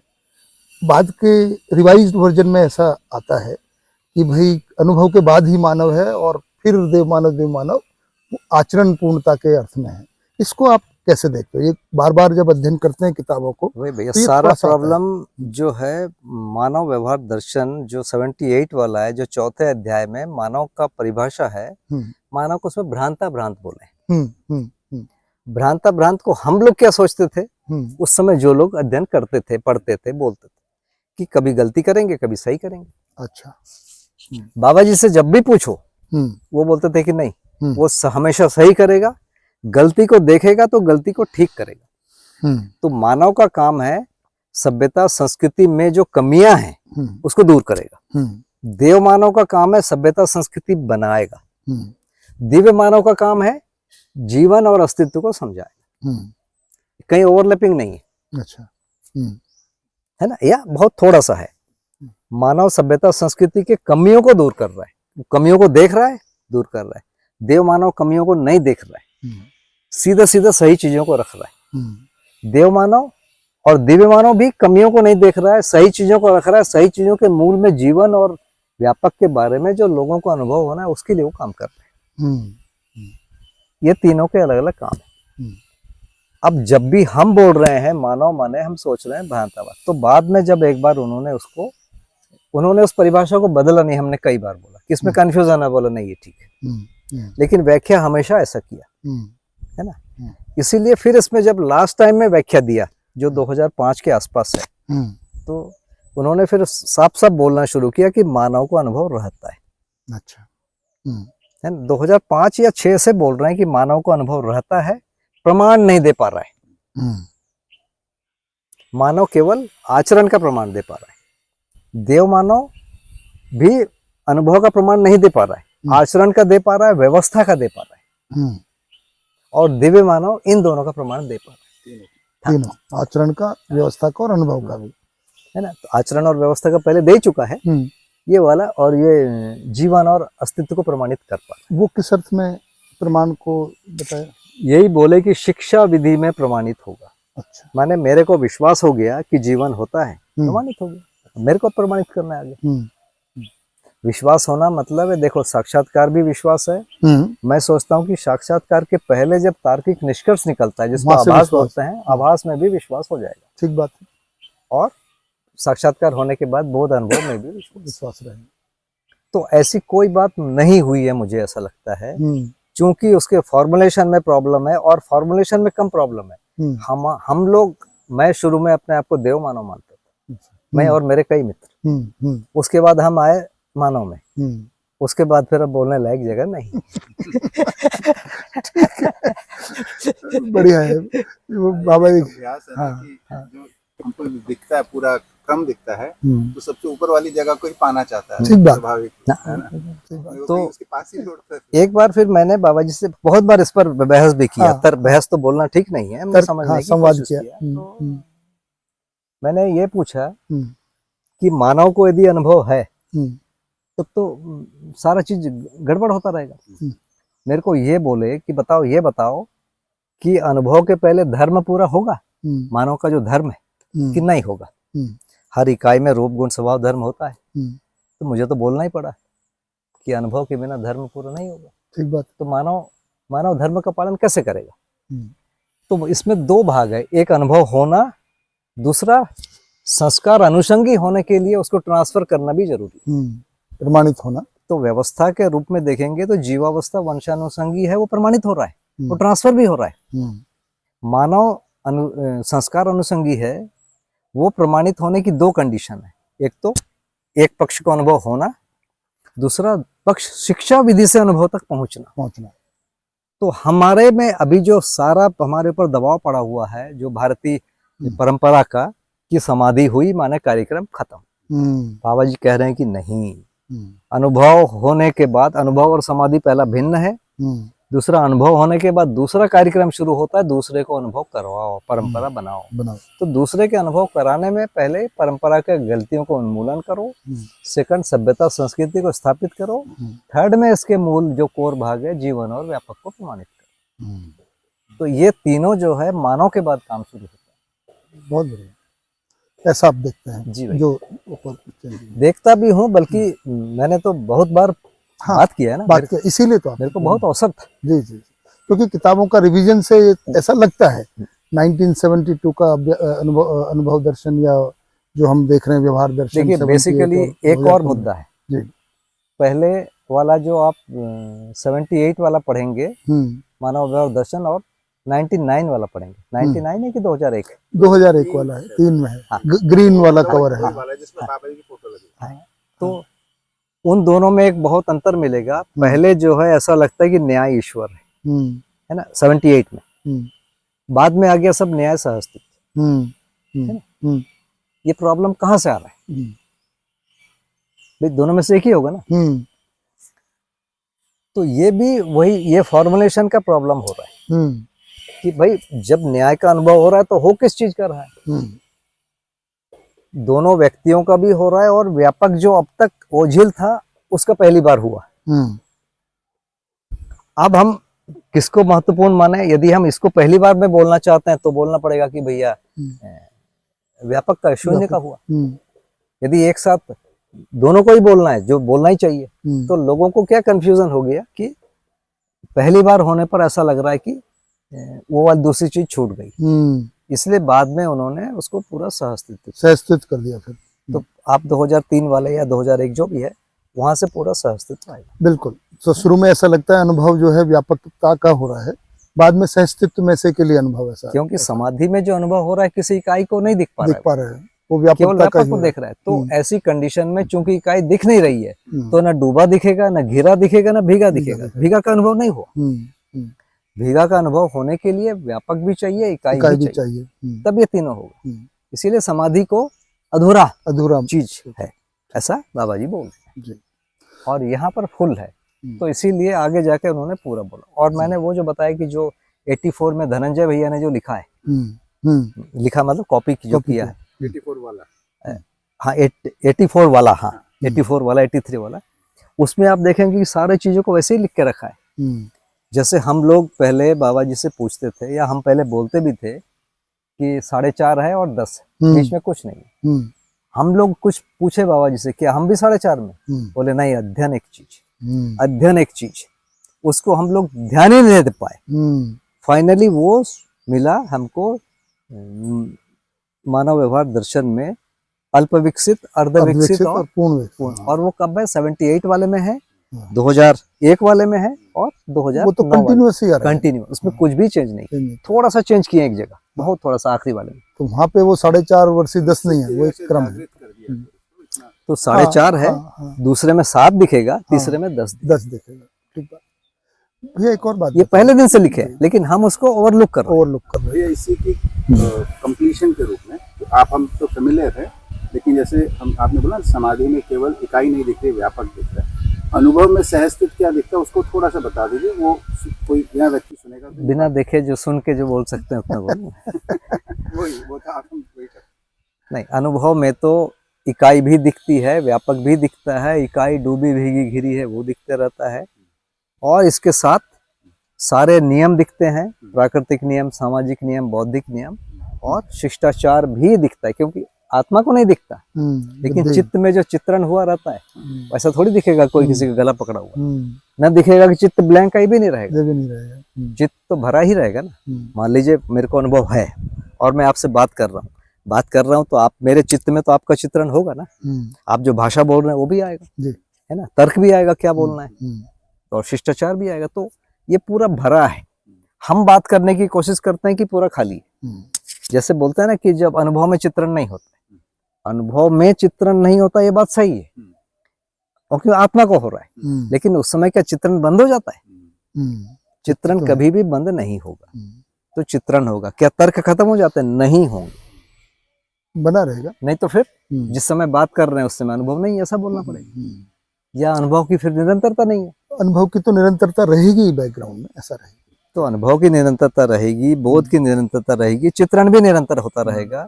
सामने का आदमी बदलेगा, चित्रण बदलेगा, सामने का तर्क बदलेगा तो इनके तर्क बदलेंगे, है ना, विश्लेषण बदलेंगे, ऐसा। बहुत सुंदर भी है ना। तो अनुभव की जैसे बात हुई और हमने बात की कि वो मानव में भी रहेगा, लेकिन मानव है ना को आचरण का प्रमाण देगा, और देव मानव व्यवस्था का, और फिर जीवन और अस्तित्व का दिव्य मानव, तो एक जीने में प्रमाण आएगा। तो बाबा जी ने बहुत इस पे जोर दिया है कि कैसे हम समाधान समृद्धि पूर्वक जी पाएं। पहला प्रमाण तो वही है कि परिवार में समाधान समृद्धि पूर्वक जी पाएं। आपने बाबा जी के साथ जीते हुए बाबा जी को इस तरह से प्रमाणित होते हुए कैसे देखा है, और आपने कैसे प्रेरणा? देखिए, 2 भाग लूंगा। एक तो लोग जो मिल रहे हैं, कैसे लोग बाबा जी से मिल रहे हैं। बाबा जी से लोग ज्यादातर मिल रहे हैं कि पेट दर्द है, सिर दर्द है, हाथ टूट गया, पैर टूट गया, एक वर्ग। दूसरा है कि बेटा भाग गया, बेटी भाग गई, अब बेटा दुखी है, बेटी दुखी है, नौकरी नहीं लग रही है, शादी नहीं हो रही, बच्चे नहीं हो रही है ना, आशीर्वाद चाहिए। तीसरा वर्ग हमारे जैसे है जो जिज्ञासा लेके आया है। जिज्ञासा भी क्या बोलूं, मैं इसी विधि से समझना चाहता हूँ, है ना, यही सही है भैया, यही सही है, तो जाओ। तो ये 3 अलग अलग वर्ग के लोग आए, और ये जो तीसरा जो वर्ग आया वो 90 के बाद ज्यादा आया, 1990 के बाद, है ना। 2000 के बाद बहुत ज्यादा आया। 2000 के बाद, मान 2000 में बाबा जी 80 के हो चुके हैं। थोड़ा सा इसमें मैं सवाल को क्लैरिफाई करूंगा। जो पहले 2 तो परंपरागत ही हो गए, भाई शरीर के स्वास्थ्य के लिए या आशीर्वाद मनोकामना पूरी करने। तीसरा इसी विधि से समझूंगा, मतलब किस विधि की तरफ रेफरेंस है? नहीं, मध्यस्थ नहीं। दर्शन को मैं चूंकि मैं- उसी विधि से विज्ञान को समझ के बैठा हूँ, वो वाला उसी विधि से मध्यस्थ दर्शन को समझूंगा। विज्ञान की विधि से। या मैंने मान लिया है कि ईश्वर सब कुछ करता है, अब उससे मध्यस्थ दर्शन को समझने आऊंगा, तो वो हम्म, कैसे समझेगा? अपनी मान्यता के अनुसार ही मैं समझना चाहता हूँ। एक वर्ग वो काफी संघर्ष किया, हम्म, इसके बाद दूसरा वर्ग है जो उसको छोड़ने की हिम्मत कर पाया, पहले वाला जो पढ़ा था। हम्म, तो मैंने देखा कि बाबा जी का जो मैक्सिमम समय हम्म, कहाँ गया, हम्म, तो कोई आया तो उसको रहने की व्यवस्था हुई कि नहीं, खाने की व्यवस्था हुई कि नहीं, उसको लेने कौन जाएगा, छोड़ने कौन जाएगा, और ये सब। हम्म, तो दिव्य मानव का मेरा जो अनुमान है कि 99.9% समय हम्म। इन्हीं सब में बिताए। यानी पीएचडी आदमी जो है पानी वानी देखना, पेड़ हाँ। पौधे, वो भी काम है। काम ही। काम। 0.1% या 0.01% जो है वो समय क्वालिटी का है, हम्म, और उसमें पुस्तक लिखना, हम्म, हमारे जैसे लोगों को कुछ बोलना, हम्म, हमारे जैसे लोग उस हठ को छोड़कर हम्म, इस दर्शन को स्वीकार करने स्वीकार के लिए कर- तैयार हो जाना, हम्म, ये उनकी कंडीशन अकेले नहीं चलेगी। हम्म, क्योंकि मेरी कंडीशन है कि मैं अध्यात्म से ही उसको समझना चाहूंगा, तो प्रॉब्लम जाएगी। हम्म, इसको दूर करने में समय लग गया उनको बहुत, हम्म, हम्म, तो इसमें ज्यादा समय लगा। तो उनको प्रमाणित होने के लिए वातावरण वैसा नहीं है। जैसे मैं बंगला जानता हूँ ना, आपको इंटरेस्ट है ना इनको इंटरेस्ट, मैं कैसे प्रमाणित होऊंगा बताओ? नहीं होऊंगा ना। हम्म, अब मुझे आपको बंगला के लिए कहानी सुनाना पड़ेगा, हम्म, मतलब ये महीनों का सालों का काम है, हम्म, फिर मैं एक वर्ड सिखाऊंगा, तो हम्म, ये नहीं हो पा रहा है। हम्म, तो फिर भी जो लोग उस लेवल की जिज्ञासा किए होंगे, हम्म, उनको जीवन के बारे में तृप्ति हुई होगी। उनकी जिज्ञासा जहां तक हम्म, उनकी जिज्ञासा नहीं है तो कैसे होगा बताओ? हम्म, क्योंकि मानव जो है संस्कार अनुसंगी, जी। तो जिज्ञासा नहीं हुए बिना अधर से पूर्ति नहीं होगी। हम्म, तो यह सहअस्तित्व है, यही तो जी। बंधन है। जी, जी। तो ये समाधान से जुड़े हुए मुद्दे हो गए। समृद्धि को स्पेसिफिकली आप कैसे देखते हैं, उनको जीते हुए, क्यों है ना परिवार उनकी में? तो आवश्यकता देखिए बहुत ही सीमित हम्म, है ना, कपड़े जो थे, हम्म, तो उनकी अपनी वैसी कोई आवश्यकता है ही नहीं। जो दे दो बोलते हैं ब्रह्म रसायन है, बहुत बढ़िया है, खा ली। उनका स्वास्थ्य भी ऐसा था कि भैया चलो कभी कोई तकलीफ नहीं। तो इस रूप में उनका एक ये है। दूसरा, कोई भी खाली ना बैठे, मतलब व्यवहार करो या उत्पादन करो, है ना, या अध्ययन करो, खाली क्यों बैठो? तो पूरा घर जो है सेवा और उत्पादन में पूरा परिवार लगा रहता था। मुन्ना भैया का अपना एक गैरेज वाला काम था, है ना, और भी कभी कुछ संकट होता था तो वही। तो जैसे रात को 2 बजे कहीं जाना है तो कौन जाएगा? एक जन हमेशा तैयार है, वो छोटे वाले भैया, कहीं भी। तो मतलब वैसा फ्री होना भी एक चीज है।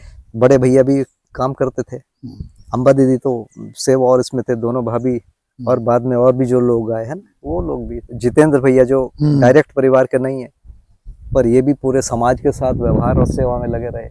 मैं भी कुछ लगा रहा है ना, मेरी पत्नी गई तो उसको भी कुछ मौका मिला, थोड़ा सा श्री राम और गौरी को भी मौका मिला, हेमलाल भाई ने बहुत ज्यादा किया।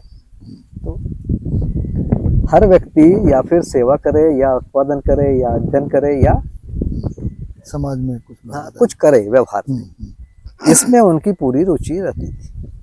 उसके लिए लोगों को लगाते थे, उनकी दोनों की सहमति से। तो समृद्धि मतलब अब देखिए भैया, दिल्ली में समृद्धि का मतलब थोड़ा अलग होगा, है ना। गांव में समृद्धि का मतलब चावल है, मिर्ची है, रोटी है, दाल है, हो गया।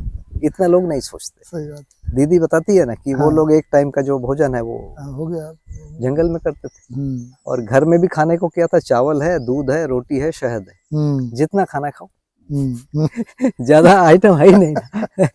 ठीक बात, ठीक बात। इससे एक जुड़ा हुआ मुद्दा, पैसे के साथ बाबा का कैसा व्यवहार था?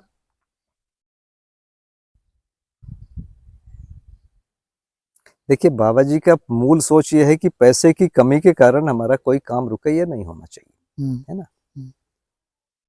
पैसे कैसे आएंगे? मुख्य रूप से उत्पादन को ही उन्होंने बनाया। मुझे नहीं लगता कि उन्होंने सेवा के बदले कभी शुल्क लिया हो, मुझे एक भी याद नहीं घटना ना। कुछ लोगों ने जरूर कुछ दिया, गिफ्ट, तो एक तो उसका उपयोग उन्होंने पुस्तक छपाने के लिए किया है, और उस पुस्तक से कभी भी एक भी पैसा घर में नहीं दिया।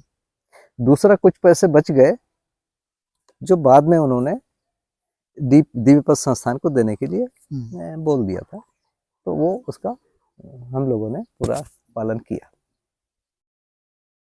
कुछ पैसे मतलब देखो भैया, एकदम जीरो में आदमी नहीं रह सकता, कुछ हो जाता है। नहीं, सही बात। जो भी हुआ उसको फिर समाज के लिए कर दिया। इसमें एक और पक्ष था कि मैं, जो मेरे ऑब्जर्वेशन में है, पैसे को कभी अपने हाथ से नहीं देते थे, पकड़ते ही नहीं थे। मैंने कभी नहीं देखा उनके जोर से, है ना।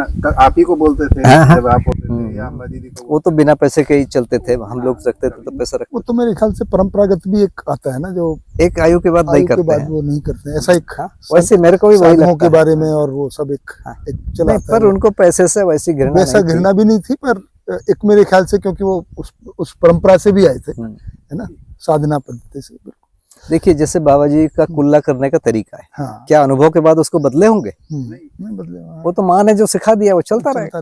सही बात है ना। तो बैठने का तरीका, उठने का तरीका वो ट्रेडिशन से सीखे हैं। बिल्कुल। शिष्टाचार उनका मुझे लगता है काफी कुछ परंपरागत रहा है। जो बाबा जी का जो परिवार परंपरा है, परिवार मतलब उनकी जो कम्युनिटी, वो इस बारे में फेमस है, सेवा सत्कार करने में। बिल्कुल।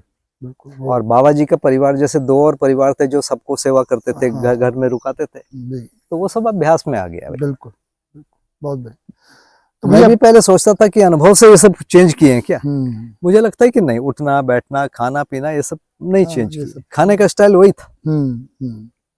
और खाना भी मजे लेके ही खाते थे, जो भी मिल गया। जैसे जो एक गांव का आदमी जैसा खाता है ना, वैसा बढ़िया खाते थे, मुंह बंद रहे ऐसा कुछ नहीं। ये तो आम खाते हुए देख के उनको बड़ा अच्छा लगा था, उसको कैसे टपक रहा है कि बोले आम ऐसे ही खाया जाता है। तो बढ़िया। तो भैया देखिए, ऐसे तो और बहुत सारी बातें हैं, मेरे ख्याल से अशोक भैया भी कुछ और पूछना चाहेंगे, पर एक बात मैं पहले और पूछना चाहूंगा कि मध्यस्थ दर्शन के मुख्य संदेश को बाबा जी के अनुसार आप कैसे देखते हैं, कि वो क्या समाज को कहना चाहते हैं?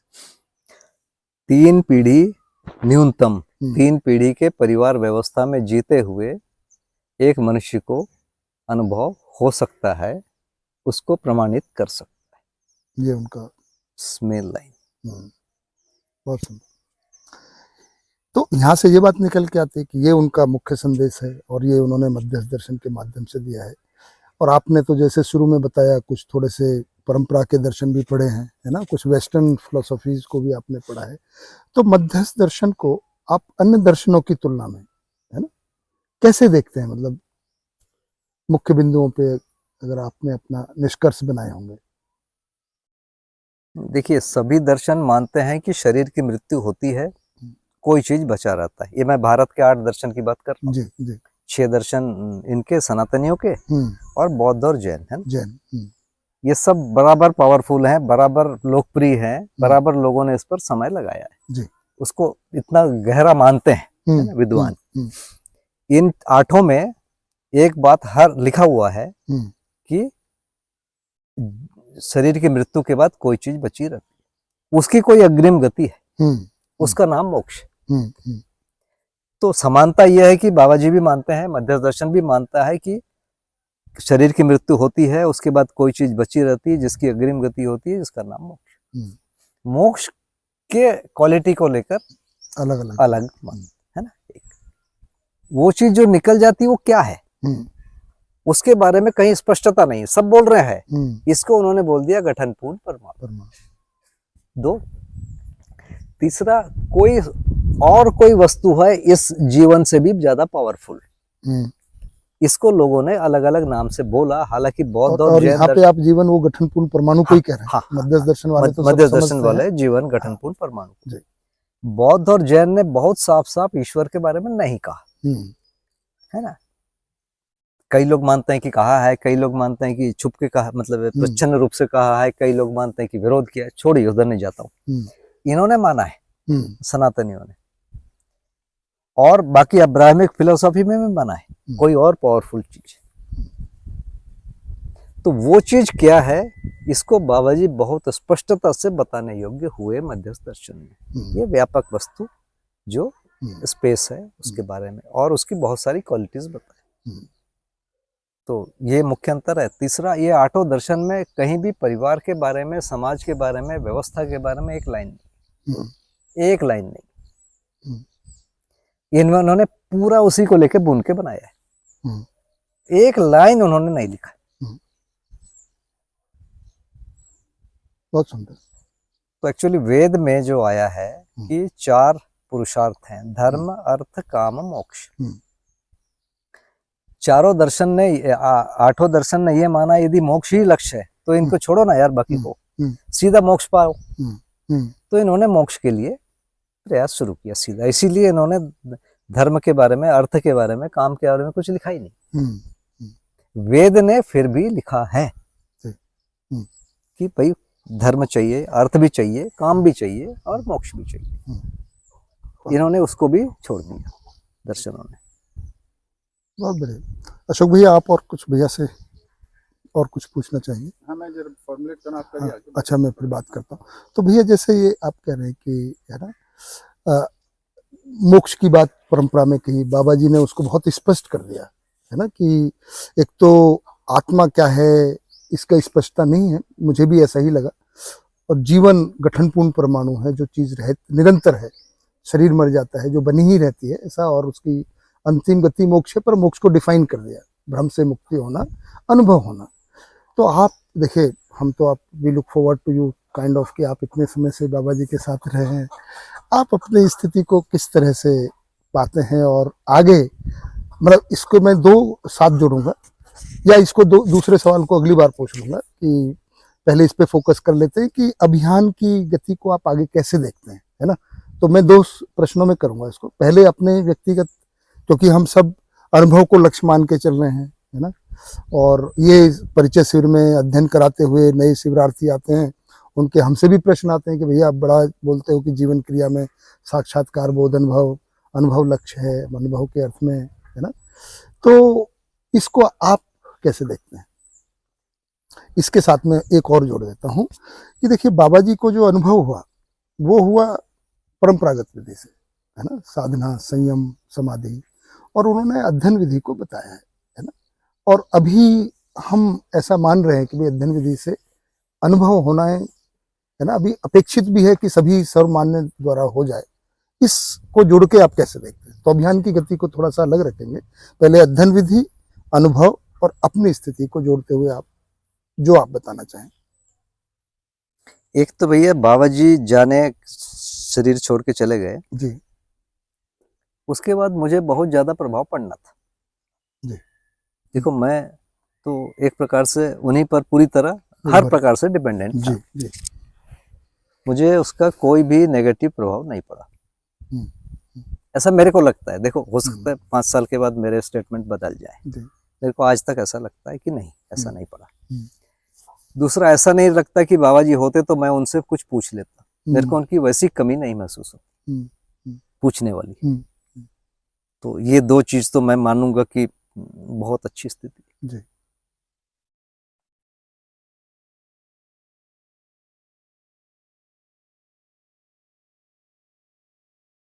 तीसरा, जो दर्शन को पढ़ के उसके साथ जो तर्क हैं उनको एक दूसरे के साथ जोड़ना, अभी भी करते रहता हूँ और रोज चर्चा में ऐसा होता ही है, पहले भी किया हूँ।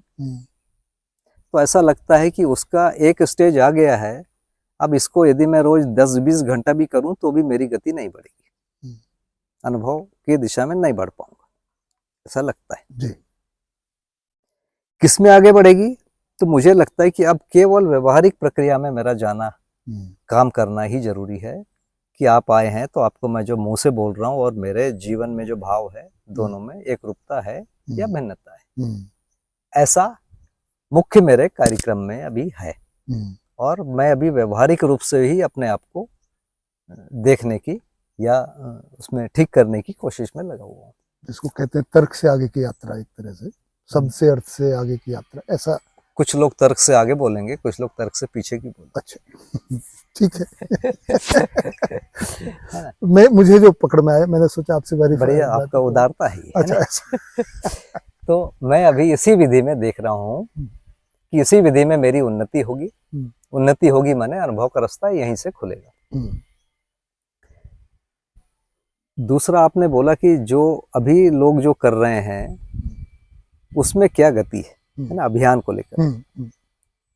देखिए, अभियान में तो कुछ ऐसे लोग होंगे जो पुस्तक को पढ़ना शुरू करेंगे, कुछ लोग शिविर करना शुरू करेंगे, कुछ लोग बोलना शुरू करेंगे, कुछ लोग लिखना शुरू करेंगे, कुछ लोग अध्ययन करेंगे, कुछ लोग मनन गोष्ठी करेंगे। जी ऐसे 50 प्रकार के कार्यक्रम होंगे, आगे और बढ़ेंगे। जी और ये होना जरूरी है, हर स्टेप का एक प्रकार का समृद्धिकरण है ही।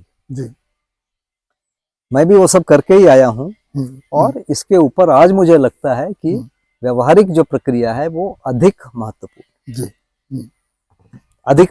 है। हम्म। और इससे भी आगे कुछ होगा मुझे आज पता नहीं, पर ये है जी जितना कर रहे हैं उससे आगे ही है। तो यहाँ पर मैं और मेरे साथ बहुत सारे मित्र लोग काम कर रहे हैं। हमारा मुख्य है कि यहाँ पर हम उन सभी जगह ध्यान दें।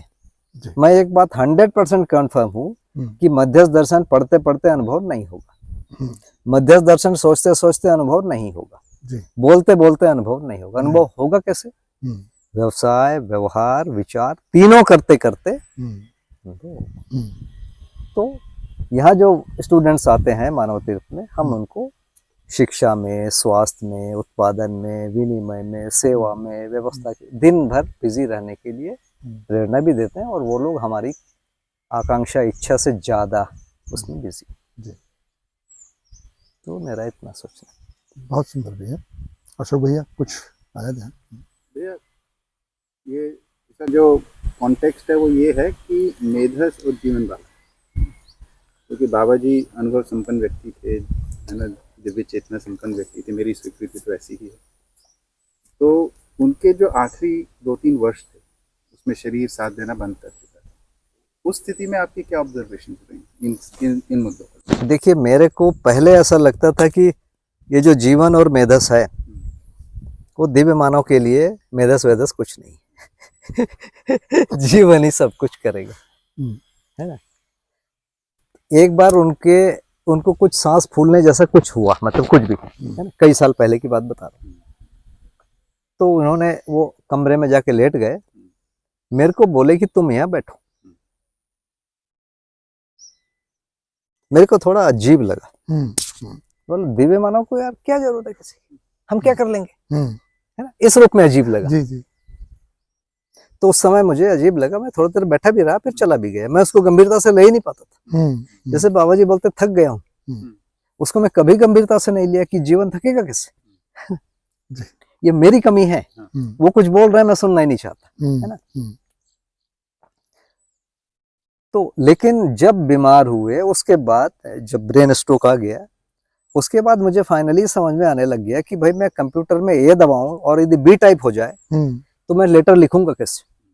ठीक बात। मैं कितना भी बड़ा ज्ञानी हूँ, कंप्यूटर तो खराब हो गया। तो धीरे धीरे मुझे ऐसा लगने लगा कि उनके ब्रेन के कुछ जो पोर्शन है वो ऐसे बिगड़ गए हैं, जो वो न्यूरोलॉजिकल प्रॉब्लम के कारण जैसे कुछ भी निगल रहे हैं तो उसका एक टाइमिंग होता है। वो जो श्वास नली वाला ढक्कन बंद होता है और बंद नहीं होता था, उसका टाइम लैगिंग हो गया, है ना। वैसे ही मल मूत्र विसर्जन के समय भी एक अलग प्रकार का ये हो गया, है ना।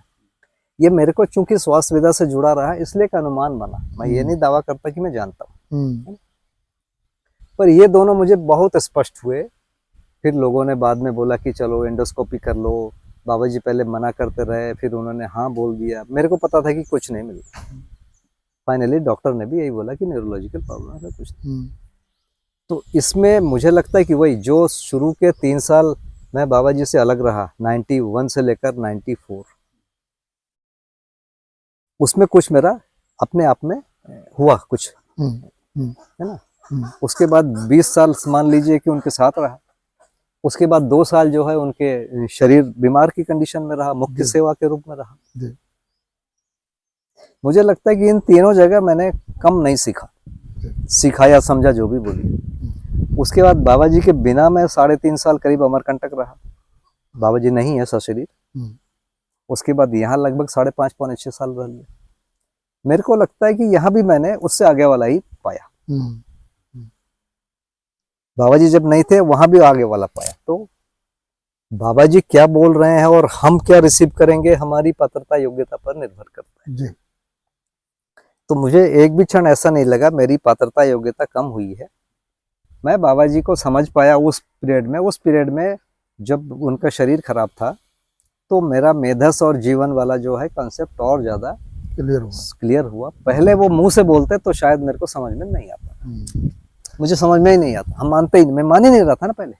भैया इससे जुड़ी हुई बात है ना जो अशोक भैया ने पूछा है कि वो कन्नड़ बोलते थे, है ना, ऐसा लास्ट के दिनों में, और हम सब कहते थे भैया बाबा जी आप कन्नड़ बोल रहे हैं, बोला, और हमको डांट हमको पड़ती थी कि समझ में नहीं आ रहा है तुम। हाँ, क्योंकि इसमें ये था कि जो शरीर संबंधी है निगलना, वो तो शरीर की बात है, वो तो समझ में आती है, पर हम बोलने को तो जीवन से जोड़ के रखते हैं, नहीं, बोलने को हम मेधस से जोड़ते नहीं है। तो उसमें मेधस का कोई मेजर रोल है? बहुत मेजर रोल है।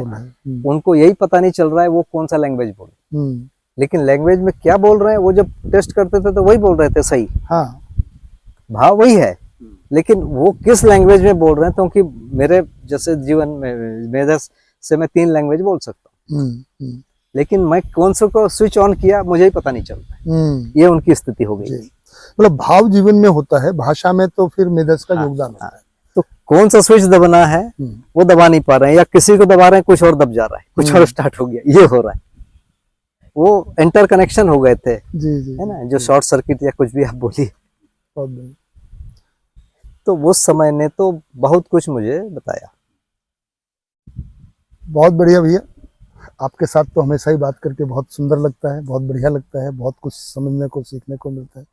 आपसे चर्चा हुई, बहुत आनंद आया। कुछ और आप बात कहना? इस अवसर पर मतलब बाबा जी को याद कर पाया, जी जी, मेरे लिए देखिए इससे बड़ी खुशी तो कुछ भी नहीं है, जी। उनको इस रूप में याद कर पाऊँ। तो आप लोगों को बहुत धन्यवाद कि आप लोग आए और मेरे अंदर के उस जगह पर कुछ कंकड़ वंकड़ डाल दिया जिससे वो भाव जग गए। नहीं, बहुत सुंदर लगा भैया। और अंत में कोई बात आप, बोलना हाँ अपनी तरफ से? जी, देखो भैया बोलने लायक नहीं है भैया, देखो हमको समाज ने, आप लोगों ने, मित्रों ने ज्यादा भाव दे दिया, सच बात है ना, यही बोलने लायक बात है, उतना नहीं। अपन जो बोलते हैं ना समाज आदमी को स्वीकारता नहीं है, कम करता है, मेरे को तो उल्टा लगता है, समाज ने ज्यादा दिया है, हम उस लायक नहीं। सभी को नमस्कार। बहुत ही सुंदर लगा भैया के साथ बात करके। भैया